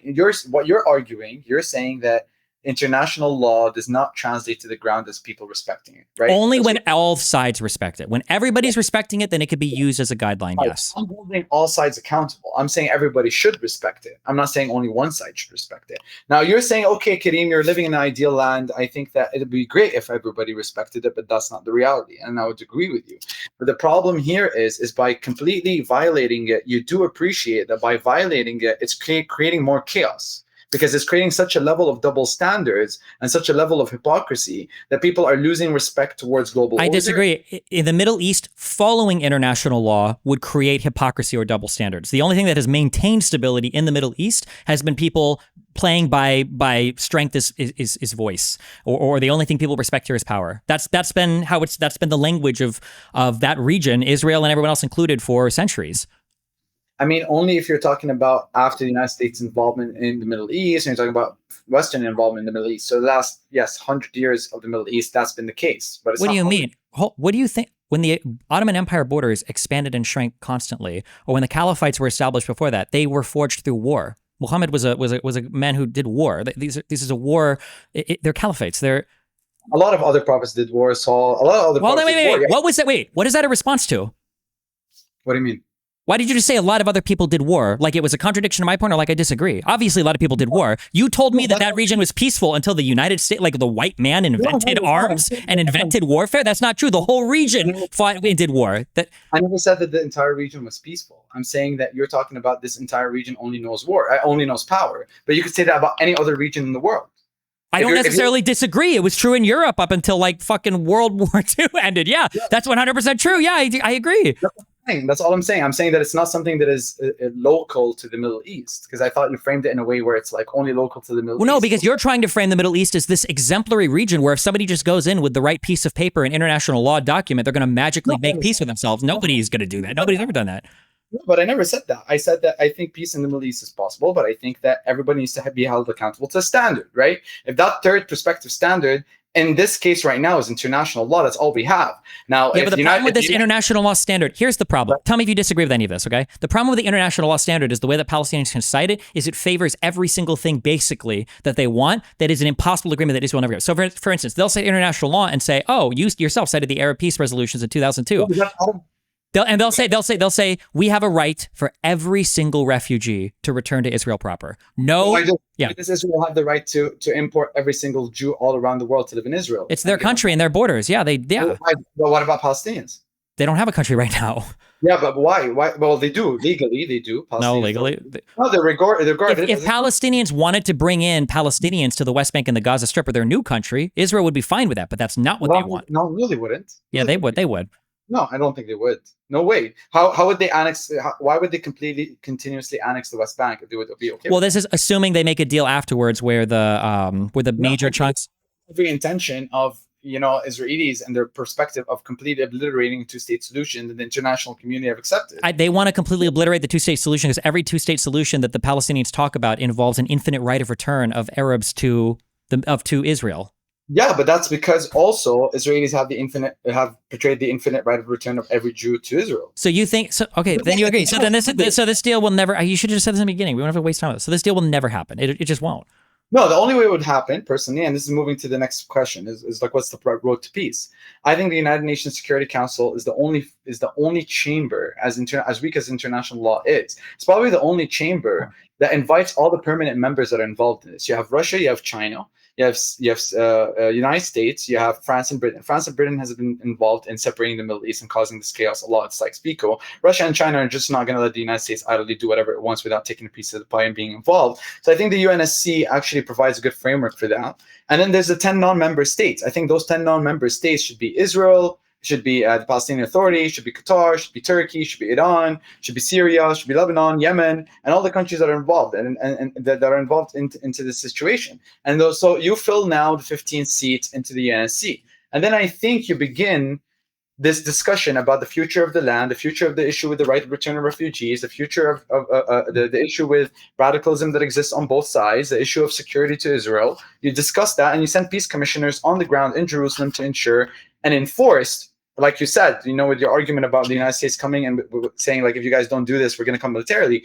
I think by peace commissioners being sent to Jerusalem, making sure that things are being changed on the ground. If Israel does not abide by that, then there'll be military consequences. Hold on, wait. So you're saying that, but you. I'm saying that there should be an external organization. Wait, in a two-state solution, do you think that in a two-state solution? I'm not talking about a two-state solution. You're talking about a one-state solution.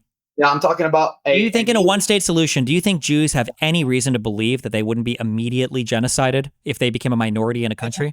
Palestinians have more reason to believe that as well. I mean, wait, hold on. Are they being like exterminated en masse right now? I mean, if Palestinians wanted to exterminate Jews, they would have exterminated Jews all across the world, wherever they are. There's a lot of Palestinian diaspora. Wait, hold on. Didn't Jews literally run from every single Arab country in the world, except for like a couple in Northern Africa where there's like a few thousand left? Wait. What you just said literally exactly happened, right? It's wrong, right? You're completely removing the reason why Jews were kicked out from the Arab countries. You're completely removing the reason why. But they were no. You can make excuses for everything, but I'm just saying that what you just said has happened. That literally all the Jews ran from every other Arab state. Yeah, but why did they run only at that time? Because after the war in '48, a lot of the Arab states started to view a lot of the what? Which was fired by what? Which was fueled by what? What fueled the anti-Semitism in the Arab world that pushed the Jews. By the way, not all the Jews. Whoa, careful. I thought that we always said that we only didn't like the Zionists in Israel. Why would the state of Israel feel anti-Zionism across the entire Arab world? Oh, that's a very good question. Like they did in Iraq when they bombed synagogues in 1950, 1951 to displace the Jews. I mean, yes, they did that. I mean, and Mossad did that and was involved in bombing synagogues to displace the Jews. So Mossad being involved in those attacks in Baghdad is not 100% true. That's not 100% known. You can talk about things like the Levant affair in Egypt that was more 100% like pinned on Israel, sure. But there was anti-Semitism that was springing up across the Arab world. There's a reason why all these Jews left all these countries and left all their shit behind. It wasn't just because of memes. No, but wait, Destiny. They left at that time. The reason, if there was I'm not saying there was never anti-Semitism in the Middle East. That's not what I'm saying. But I'm saying that the rise of anti-Semitism at that time is a consequence of the fact that the West was completely supporting the Zionist kind of movement and allowing this. That, first of all, that's not true. The West was not completely supporting the Zionist. What are you talking about? What? In 48? In 48, the Jews had no support. What do you mean? They'd been fighting with the British from 40 to 44. They literally bombed the King David Hotel. Like they hated them. Yeah, I know that, but the Balfour Declaration, ever since 1999, the British were supporting the Balfour Declaration was basically torn up and abandoned by 1939. No, but it's what opened the door for the mass immigration of Jews. That's fine, but timelines are important. You're telling me that Jews were kicked out of the Arab world as a result of the Balfour Declaration. The Balfour Declaration was gone by 39. Jews started to get kicked out in 47 and 48. Right, but they were kicked out because of the fact that there was a push towards creating an independent Jewish state. Correct. Violated the self-determination and self-sovereignty of Palestinians. There was a state being created on top of people that already lived there for thousands of years. Sure, and so the rest of the Arab states started to pogrom the Jews, and a lot of them left. They were like, fuck this. Yeah. No, I'm not condoning the fact that they did that. I'm not supporting that they should do that. I'm condemning that they did that. But I'm not naive to understand why that happened. I know, and I don't think you are. And I even agree. I understand it, man. Fuck them. Listen, I got a bunch of Jewish people in my life that I don't fucking like sometimes, okay? But I'm just saying that it can't be this, it can't be this infinite excuse for why the Arabs did what they did, and then all of a sudden no understanding for why they did. You keep doing this. You agree with me every time I say Israel f*** this, and I agree with the Arabs here. But then anytime I say the Arabs f*** here and Israel, was right to do this, you're like, well, but the Arabs had a really good reason. It's like this with every single super pro-Palestinian, every single super pro-Zionist. The reason why you do that is because, the reason why I'm doing that here is because you're not mentioning the context of why it happened, right? I'm saying. What context do you think I've missed? No, I mean, in this case, right, when you're talking about displacement of Jews from Arab countries, you completely did not mention why that happened. You did not mention that there was also fear. Like, take the example of Eli Cohen, right? A man who was a Mossad agent that infiltrated the Syrian government and almost was the second or third hand next to the president. There was fear that there was a lot of the Jews in those countries were being weaponized by Israel in terms of intelligence. It doesn't validate. Yes, that's fine. Yes, these things did happen. And there were also pull factors in Israel as well, where Israel was willing to accommodate a bunch of people, was asking a bunch of people to come here too, sure. But I'm just saying that doesn't change the fact that there are no Jews that live in Arab countries, really. It just doesn't happen. There are 2 million Arabs that live in Israel. But there were Jews that were living in Arab countries. As second-class citizens, there were, yes. I wouldn't argue that they were, like, when you say they were living in second-class citizens, you need to understand there were scholars, there were poets, they were involved heavily in the community. They lived, like, in my city in Syria. What? Like, That's just not a response to anything. There were famous slaves in the United States of America. What does that have to do with anything? Like, no, it's a very different picture when you say that they were living in second-class citizen. A person who has no idea of how it's like could think like, oh, Jews were being just treated like Christians are being treated today in Jerusalem, where settlers come and spit on them and desecrate their graves. That's not a Christian that is living right now in Israel. Is not having the same standard that a Jew was living in Islam at some times. Of course, there were moments. Wait, do you think a Christian living in Israel today is like getting hardcore f***ed up, or? I mean, in Jerusalem, they're being spat on, they're being desecrated. In Bethlehem, they're not even allowed to do mass sometimes. They're fucking They're being spat on and desecrated? That's our examples of like horrible living standard? Why is it that every time that I give you an example of how other people are being treated horribly there, you completely sideline it? Because your example of being treated horribly is that some people are spitting on them, and for a dhimmi status, you weren't allowed to participate in the military, you had an extra tax, you weren't allowed to ride horses, you were relegated to certain areas to live. Like, it was a totally different standard. Horses are pretty awesome, to be fair. No, but first of all, this idea of dhimmi status, the first thing you need to understand is that the agreement of dhimmi status is the idea that you being a non-Muslim, right? You're not going to be part of the army, right? So in exchange, we protect you. It wasn't, the dhimmi status doesn't say that you get to not ride horses and live in certain areas. That was part of it, but hold on, you that's a cute way to. You're talking about certain time. To say that dhimmi status is protected is like saying that the U.S. military protected U.S. slaves. Of course, the dhimmi status, they were protected because their territory had been conquered by Muslims that were in charge of owning that territory. the relationship between the United States white people and slaves is a completely different relationship between Christians, Muslims, and Jews. Sure, it was worse, yeah, but Dhimmi was still a second-class citizen status. I mean, we could argue that depends on the nuances. Sure, we can do. I'm just saying that there are Arabs that live in Israel right now that seem to do pretty well in Israel proper.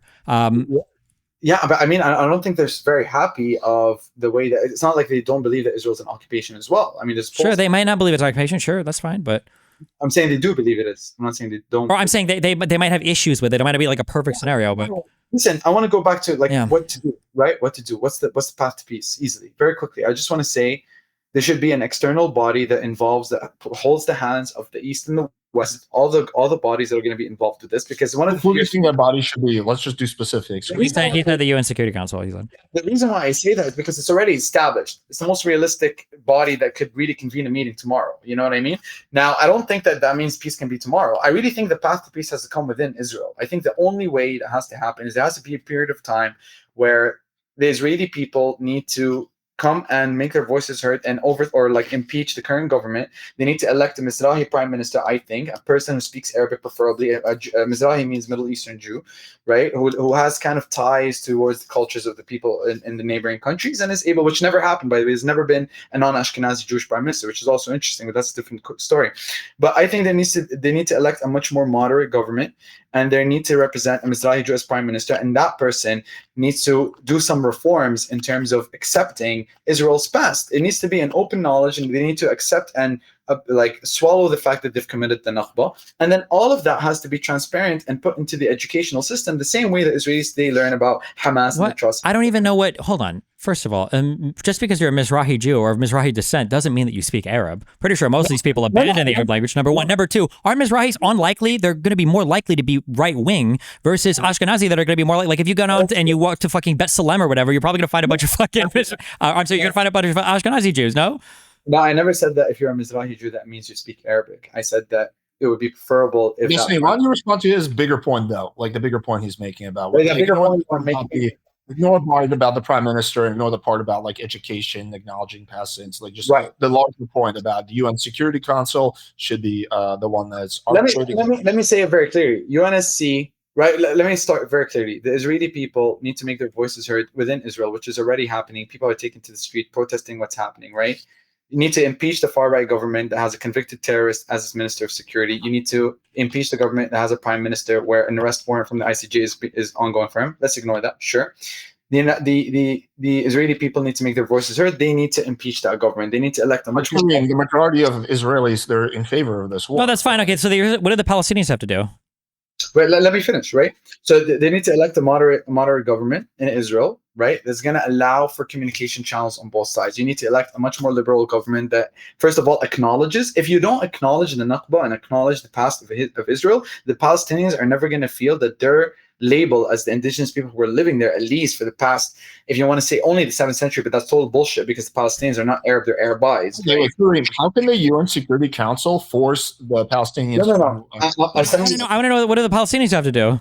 So listen, guys, two plans. He's answering. Yes, two plans, short term, long term. The short term plan I was telling you has to come within Israel. They need to elect a new liberal government that allows communication channels between both sides, that holds into justice the far right government, and looks in the eyes of Palestinians and Israelis as those far right members are being held to the law. Right. Once that happens, there needs to be educational reform, policy reform. That's you said that, but what about for the Palestinian side? Right now that you've acknowledge the Nakba and acknowledged Israel's history and background, you now have to have a Palestinian representative, as Destiny was saying, the Palestinians have to elect or allow them to represent them. That has to be in communication. So either the Israelis need to include Palestinian members in the Knesset, where they can make their voices heard. No. What do the Palestinians have to do? Not Israelis include them in Knesset, because also, by the way, Arabs can already be in the Knesset, so I don't know why we say that. Arabs, yes, you have to generally be a citizen of a country to join their parliament, yes. But what does the Palestinians have to do for peace on their side? Well, the only thing that they can do right now, right, is they're being shot at, they're being killed. The only thing that let's assume there's a ceasefire right now, right? Like what do Palestinians need to do? What can they do? What tools do they have? All right, then that's it. I mean, like what should they do? Like, what do you think in ideal world? We're talking about ideal worlds here. But that's the thing. What can they? Because knowing practically the things on the ground, what can they do? What tools? Okay, one of the things you said is they need to elect a moderate government, right? They need to kick out. Palestinians shouldn't do that. Like, are you saying that? Oh, you're talking ideally? Of course, Palestinians should elect a much more, understanding kind of leader that is willing to have a peaceful communication with Israel. How can the UN Security Council force the Palestinians to do that? That's my question. What should the UN Security Council do to make this happen? You're right now, I wave a magic wand. You're in charge of the UN Security Council. Right. What can the UN Security Council do to guarantee or to make ultimately maybe incentives and military punishments? That's the only answer. The only answer is if they follow the path to peace, where they discuss, land acknowledgements, they discuss reparations, discuss the future of the Israeli/Palestinian state.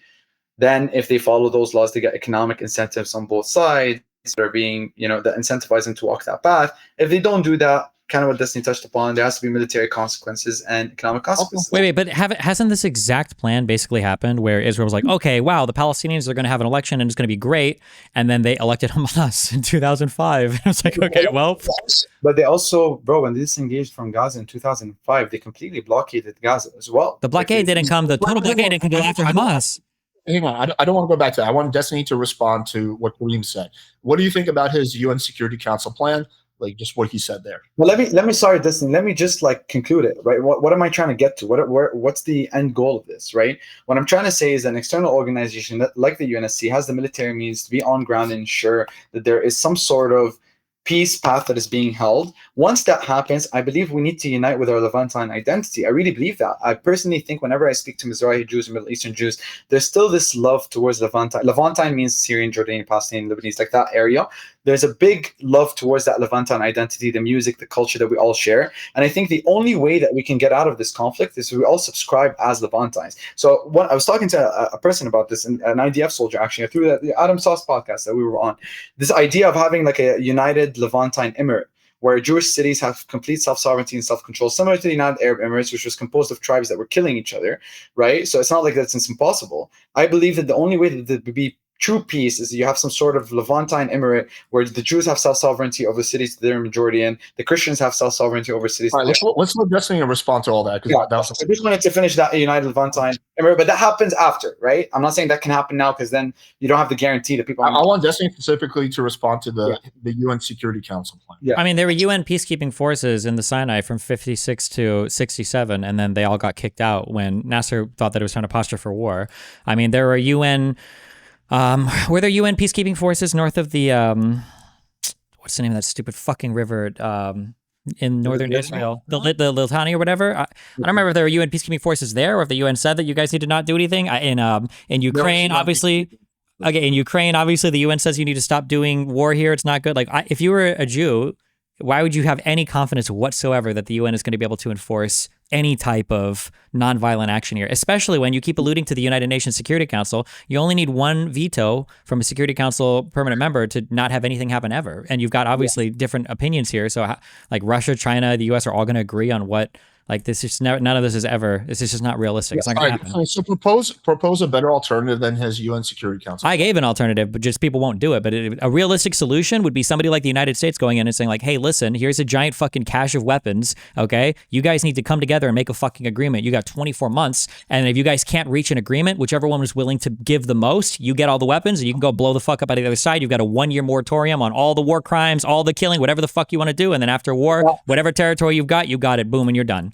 Kareem, what's your response to? My response to that is that would also stand like that would, first of all, kill all the Palestinians and Jews. It would cause a lot of murder there, which I don't want. Also, wait, why? The Palestinians wouldn't be able to give more than the Israelis on a negotiation? I don't understand what you mean by give more. As in, you guys need to come together and make if you're a Palestinian, you're saying, "Oh, I agree." If you're a Palestinian, you say, "I agree with peace as long as every single Palestinian can go back to Israel." You're not real. It's never going to happen.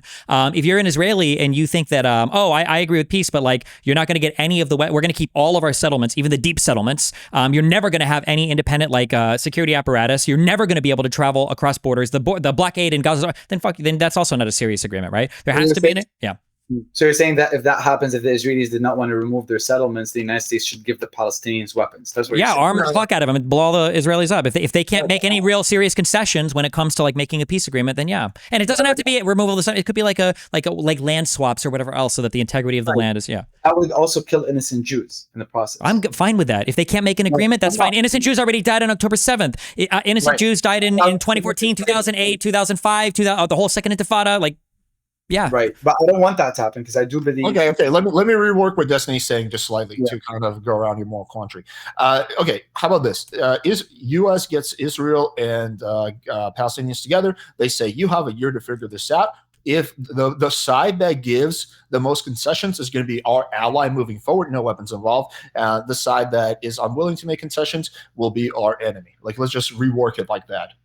Yeah, but I think now we're getting to the world of too much idealism. Like, it's never going to happen. To be clear, this is exactly how peace was settled in the past. That's how it worked that's how it worked when the U.S. went in to resolve the Bosnian situation. It's how it worked when Carter was talking to Israel. Like, there was a lot of pressure from external parties. You have to fucking make peace, and we'll help you if you do make peace. If Egypt made peace, the U.S. was ready to step up and fund them like crazy, and they do, and we do to this day. Like, there has to be external pressure that's making people want to come together.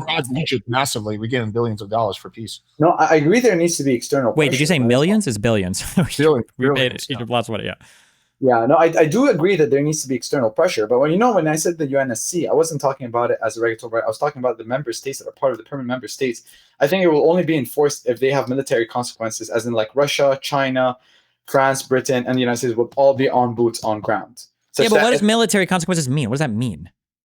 That means like if it's exactly what you're saying, well, other than only giving it to one side, it's that the external body is acting. He's not saying giving it to one side. He's saying giving it. He's saying if Palestinians don't concede, like he's saying basically the saying between Palestinians and Israelis, whoever doesn't give up the most land is going to take the weapons, and then they can fuck over the other person. That's kind of the plan. I get that. I get the perspective.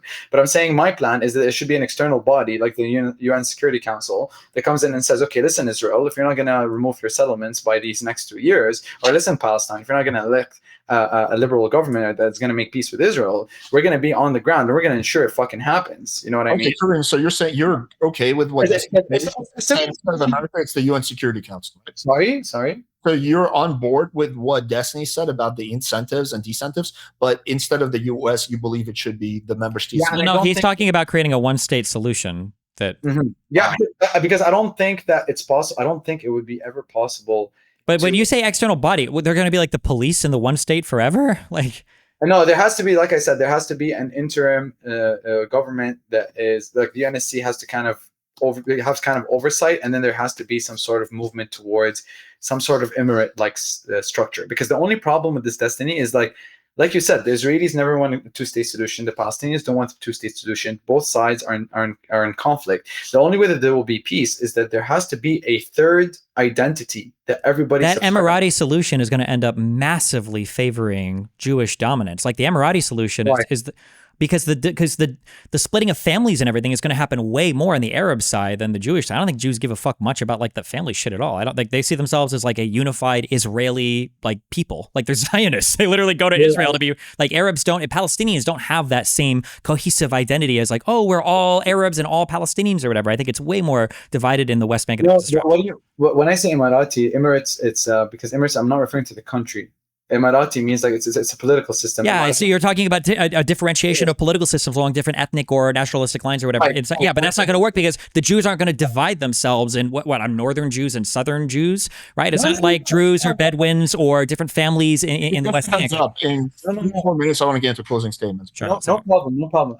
No, I'm talking about if you're like a Jewish dominant city, you should have the right to rule as a Jewish dominant city. You have self-sovereignty as Jews, as a Jewish law. It's kind of like in Emirates, like in Sharjah, you have completely different law than in Dubai, right? It's completely different law, but it's under this united blanket that's called the United Arab Emirates. And there's a political structure where there's a president that's elected and there's a council of tribe members. So that there'll be a council that will be the leader of each emirate, right? That's the only way that I see it happening, because the only way that you would appease the radicals in Israel, because they view the Greater Israel Project as a path to it. Now we're talking more religious stuff, but they view that Greater Israel as a messianic promise, and a lot of the members of the Knesset, or the far right government, are subscribed to that ideology, right? You have smutchers talking on a podium with a logo of Israel. I mean, but nobody wants to. This would suck. I don't think the Arabs would ever agree to this. Why would you want to do like, oh, we're gonna have city states so we get fucking Khan Yunis and Gaza City? Meanwhile, you guys get like fucking Tel Aviv and the majority of Jerusalem, and like there's freedom of movement, there's freedom of trade, right? Wait.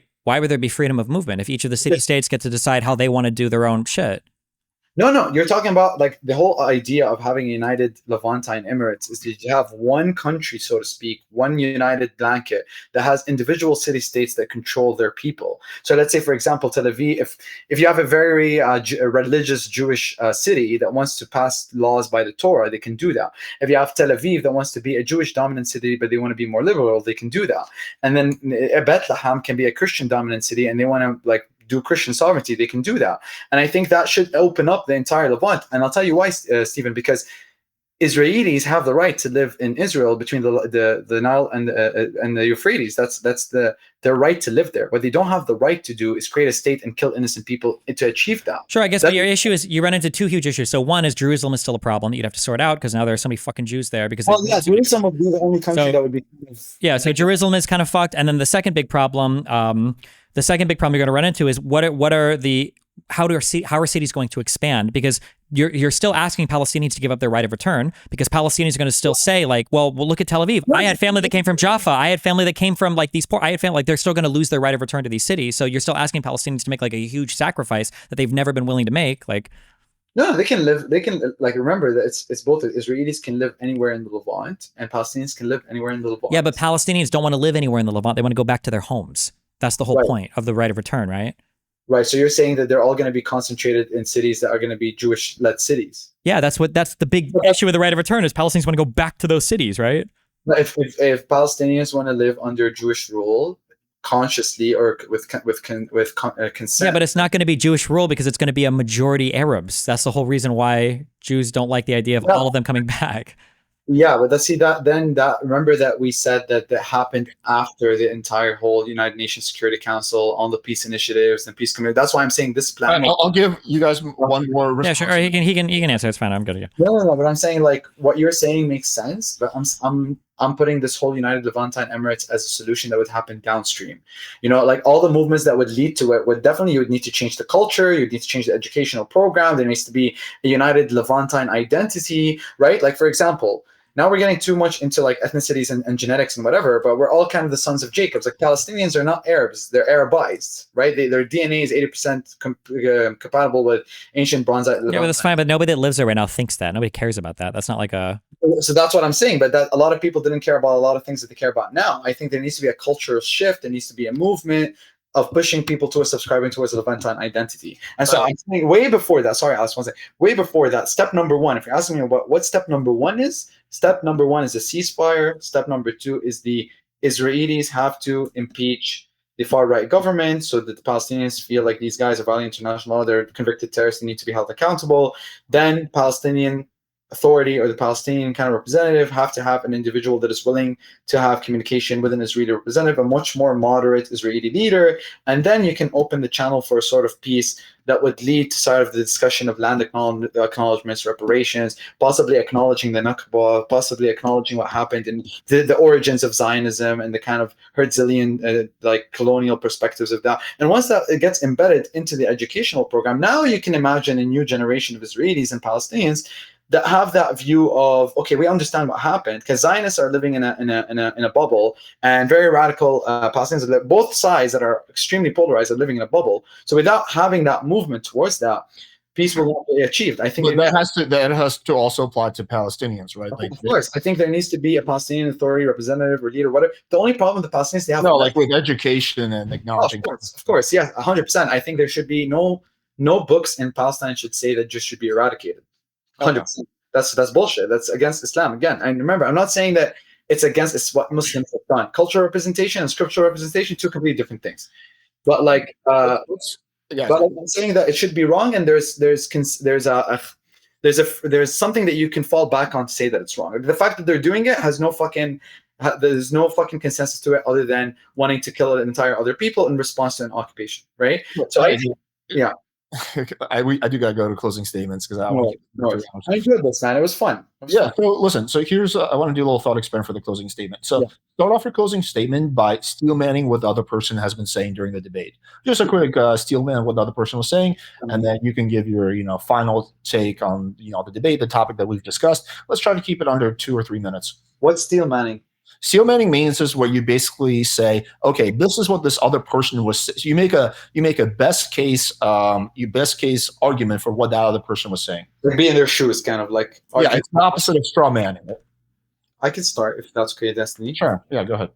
I think Destiny made a kind of is coming from the perspective of reality of kind of what the situation is like now, and I think that he was coming from the perspective of, okay, I understand that the history happened and whatever happened, there's kind of valid reasons for why we're here, but the reality is this is where we're at and we need to kind of do something about it. I think he got I don't know if the word's pragmatic or idealist or I'm trying to say it in the positive life. Like, I think that you were coming at it more from a low-hanging fruit perspective of like, what can we actually do on the ground? And I think he was actually, I don't think he is necessarily one-sided or per se. I think that he understands the perspective of Palestinians from the lens of, okay, like if I was in their shoes, I would see myself possibly doing the same thing. And he also came from the lens of understanding the lens of also the Israelis. So I think that he did a great job of at least like touching both points and making kind of extending an olive branch, so to speak, between both camps. And I think he was very kind of like pragmatic of the perspective of, okay, like what can we actually do now? You know what I mean? So I think that was really, really good. Okay. Let's let Destiny do the same exercise and just sum up your position. What?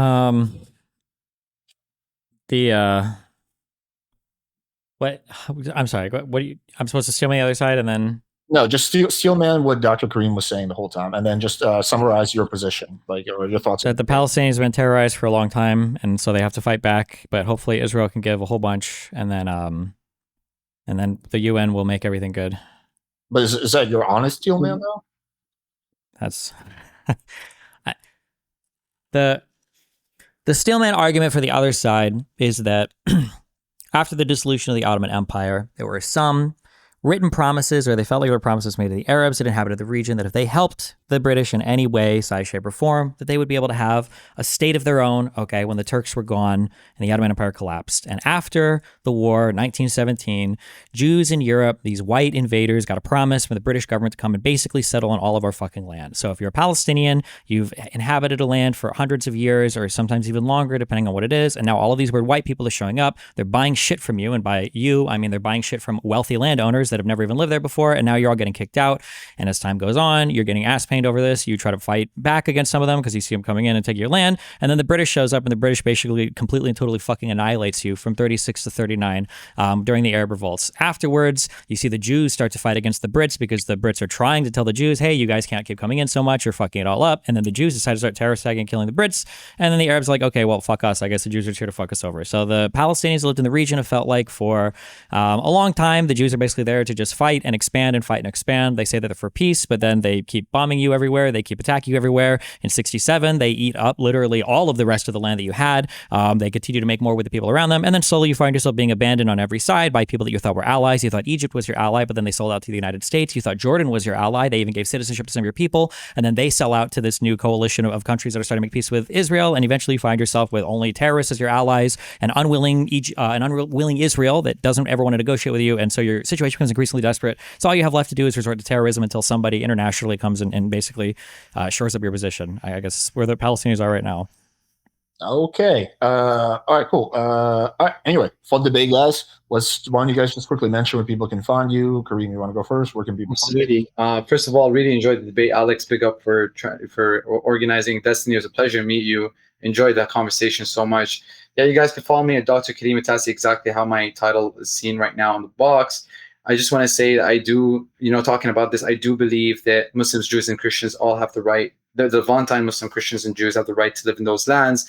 And I would hope for a day where we would all centralize or come together as Levantines and hold into that identity that we all share in common, that we all love, And so that's kind of my message. And if you vibe with that, follow me on Instagram or go to levantines.com and join our program. All right, Destiny.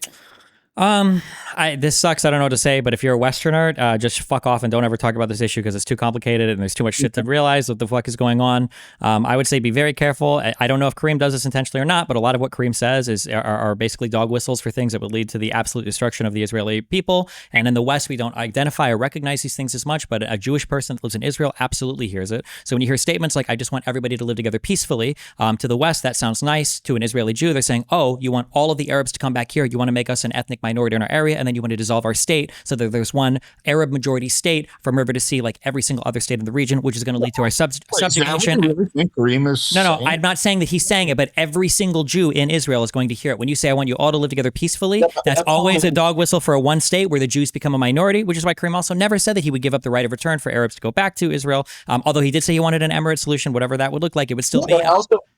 But I'm also okay with Jews living wherever they want in the Middle East as well. Jews don't. Jews don't want to live anywhere else in the Middle East because they can't. I don't really agree with that. I think they, especially if they're religious, I think they want to live farther than just the Judea and Samaria. I think they have much wider claims to lands across the Nile to the Euphrates. They've been living there for thousands of years. I mean, they've been living in Damascus for way longer than they've ever lived in Israel. So just to be clear, bro, I don't believe that we should completely. There are no Jews that want to go and live up in Damascus right now. I promise you that. Let's keep the Jews in America. We need them to. But I'm just saying that, like, I'm not saying, I want to be clear. I'm not saying I don't know Kareem well enough. I don't know if he's like, I'm not saying that he's like doing these evil things. He's trying. I don't know. I just know that there are a lot of people that use these arguments, and every time a Jew from Israel hears it, they're like, I know what's going on here, bro. That's some fucked up shit. Just like whenever you hear a Jew say West Bank, what's that? You mean Judea and Samaria? They're also on some fucked up shit. So fuck this whole region. Fuck the people there. Give them 24 months to negotiate shit. Leave a giant box with nuclear weapons in it, put a time code on it, and whoever's willing to give the most in a peace agreement, if they can agree on peace, then support them both, and if they can't, then give more weapons to the other side and let them blow the other side up, and we can all move on with our lives. That's what I think. Yeah, all right. Good. That's a good closing point. All right, guys. Appreciate you all for tuning in. Thank you guys for appearing. This was a good. Thank you, Alex, for all Thanks a lot. See you guys later. Bye. Fucking Israel, Palestine. Oh my God.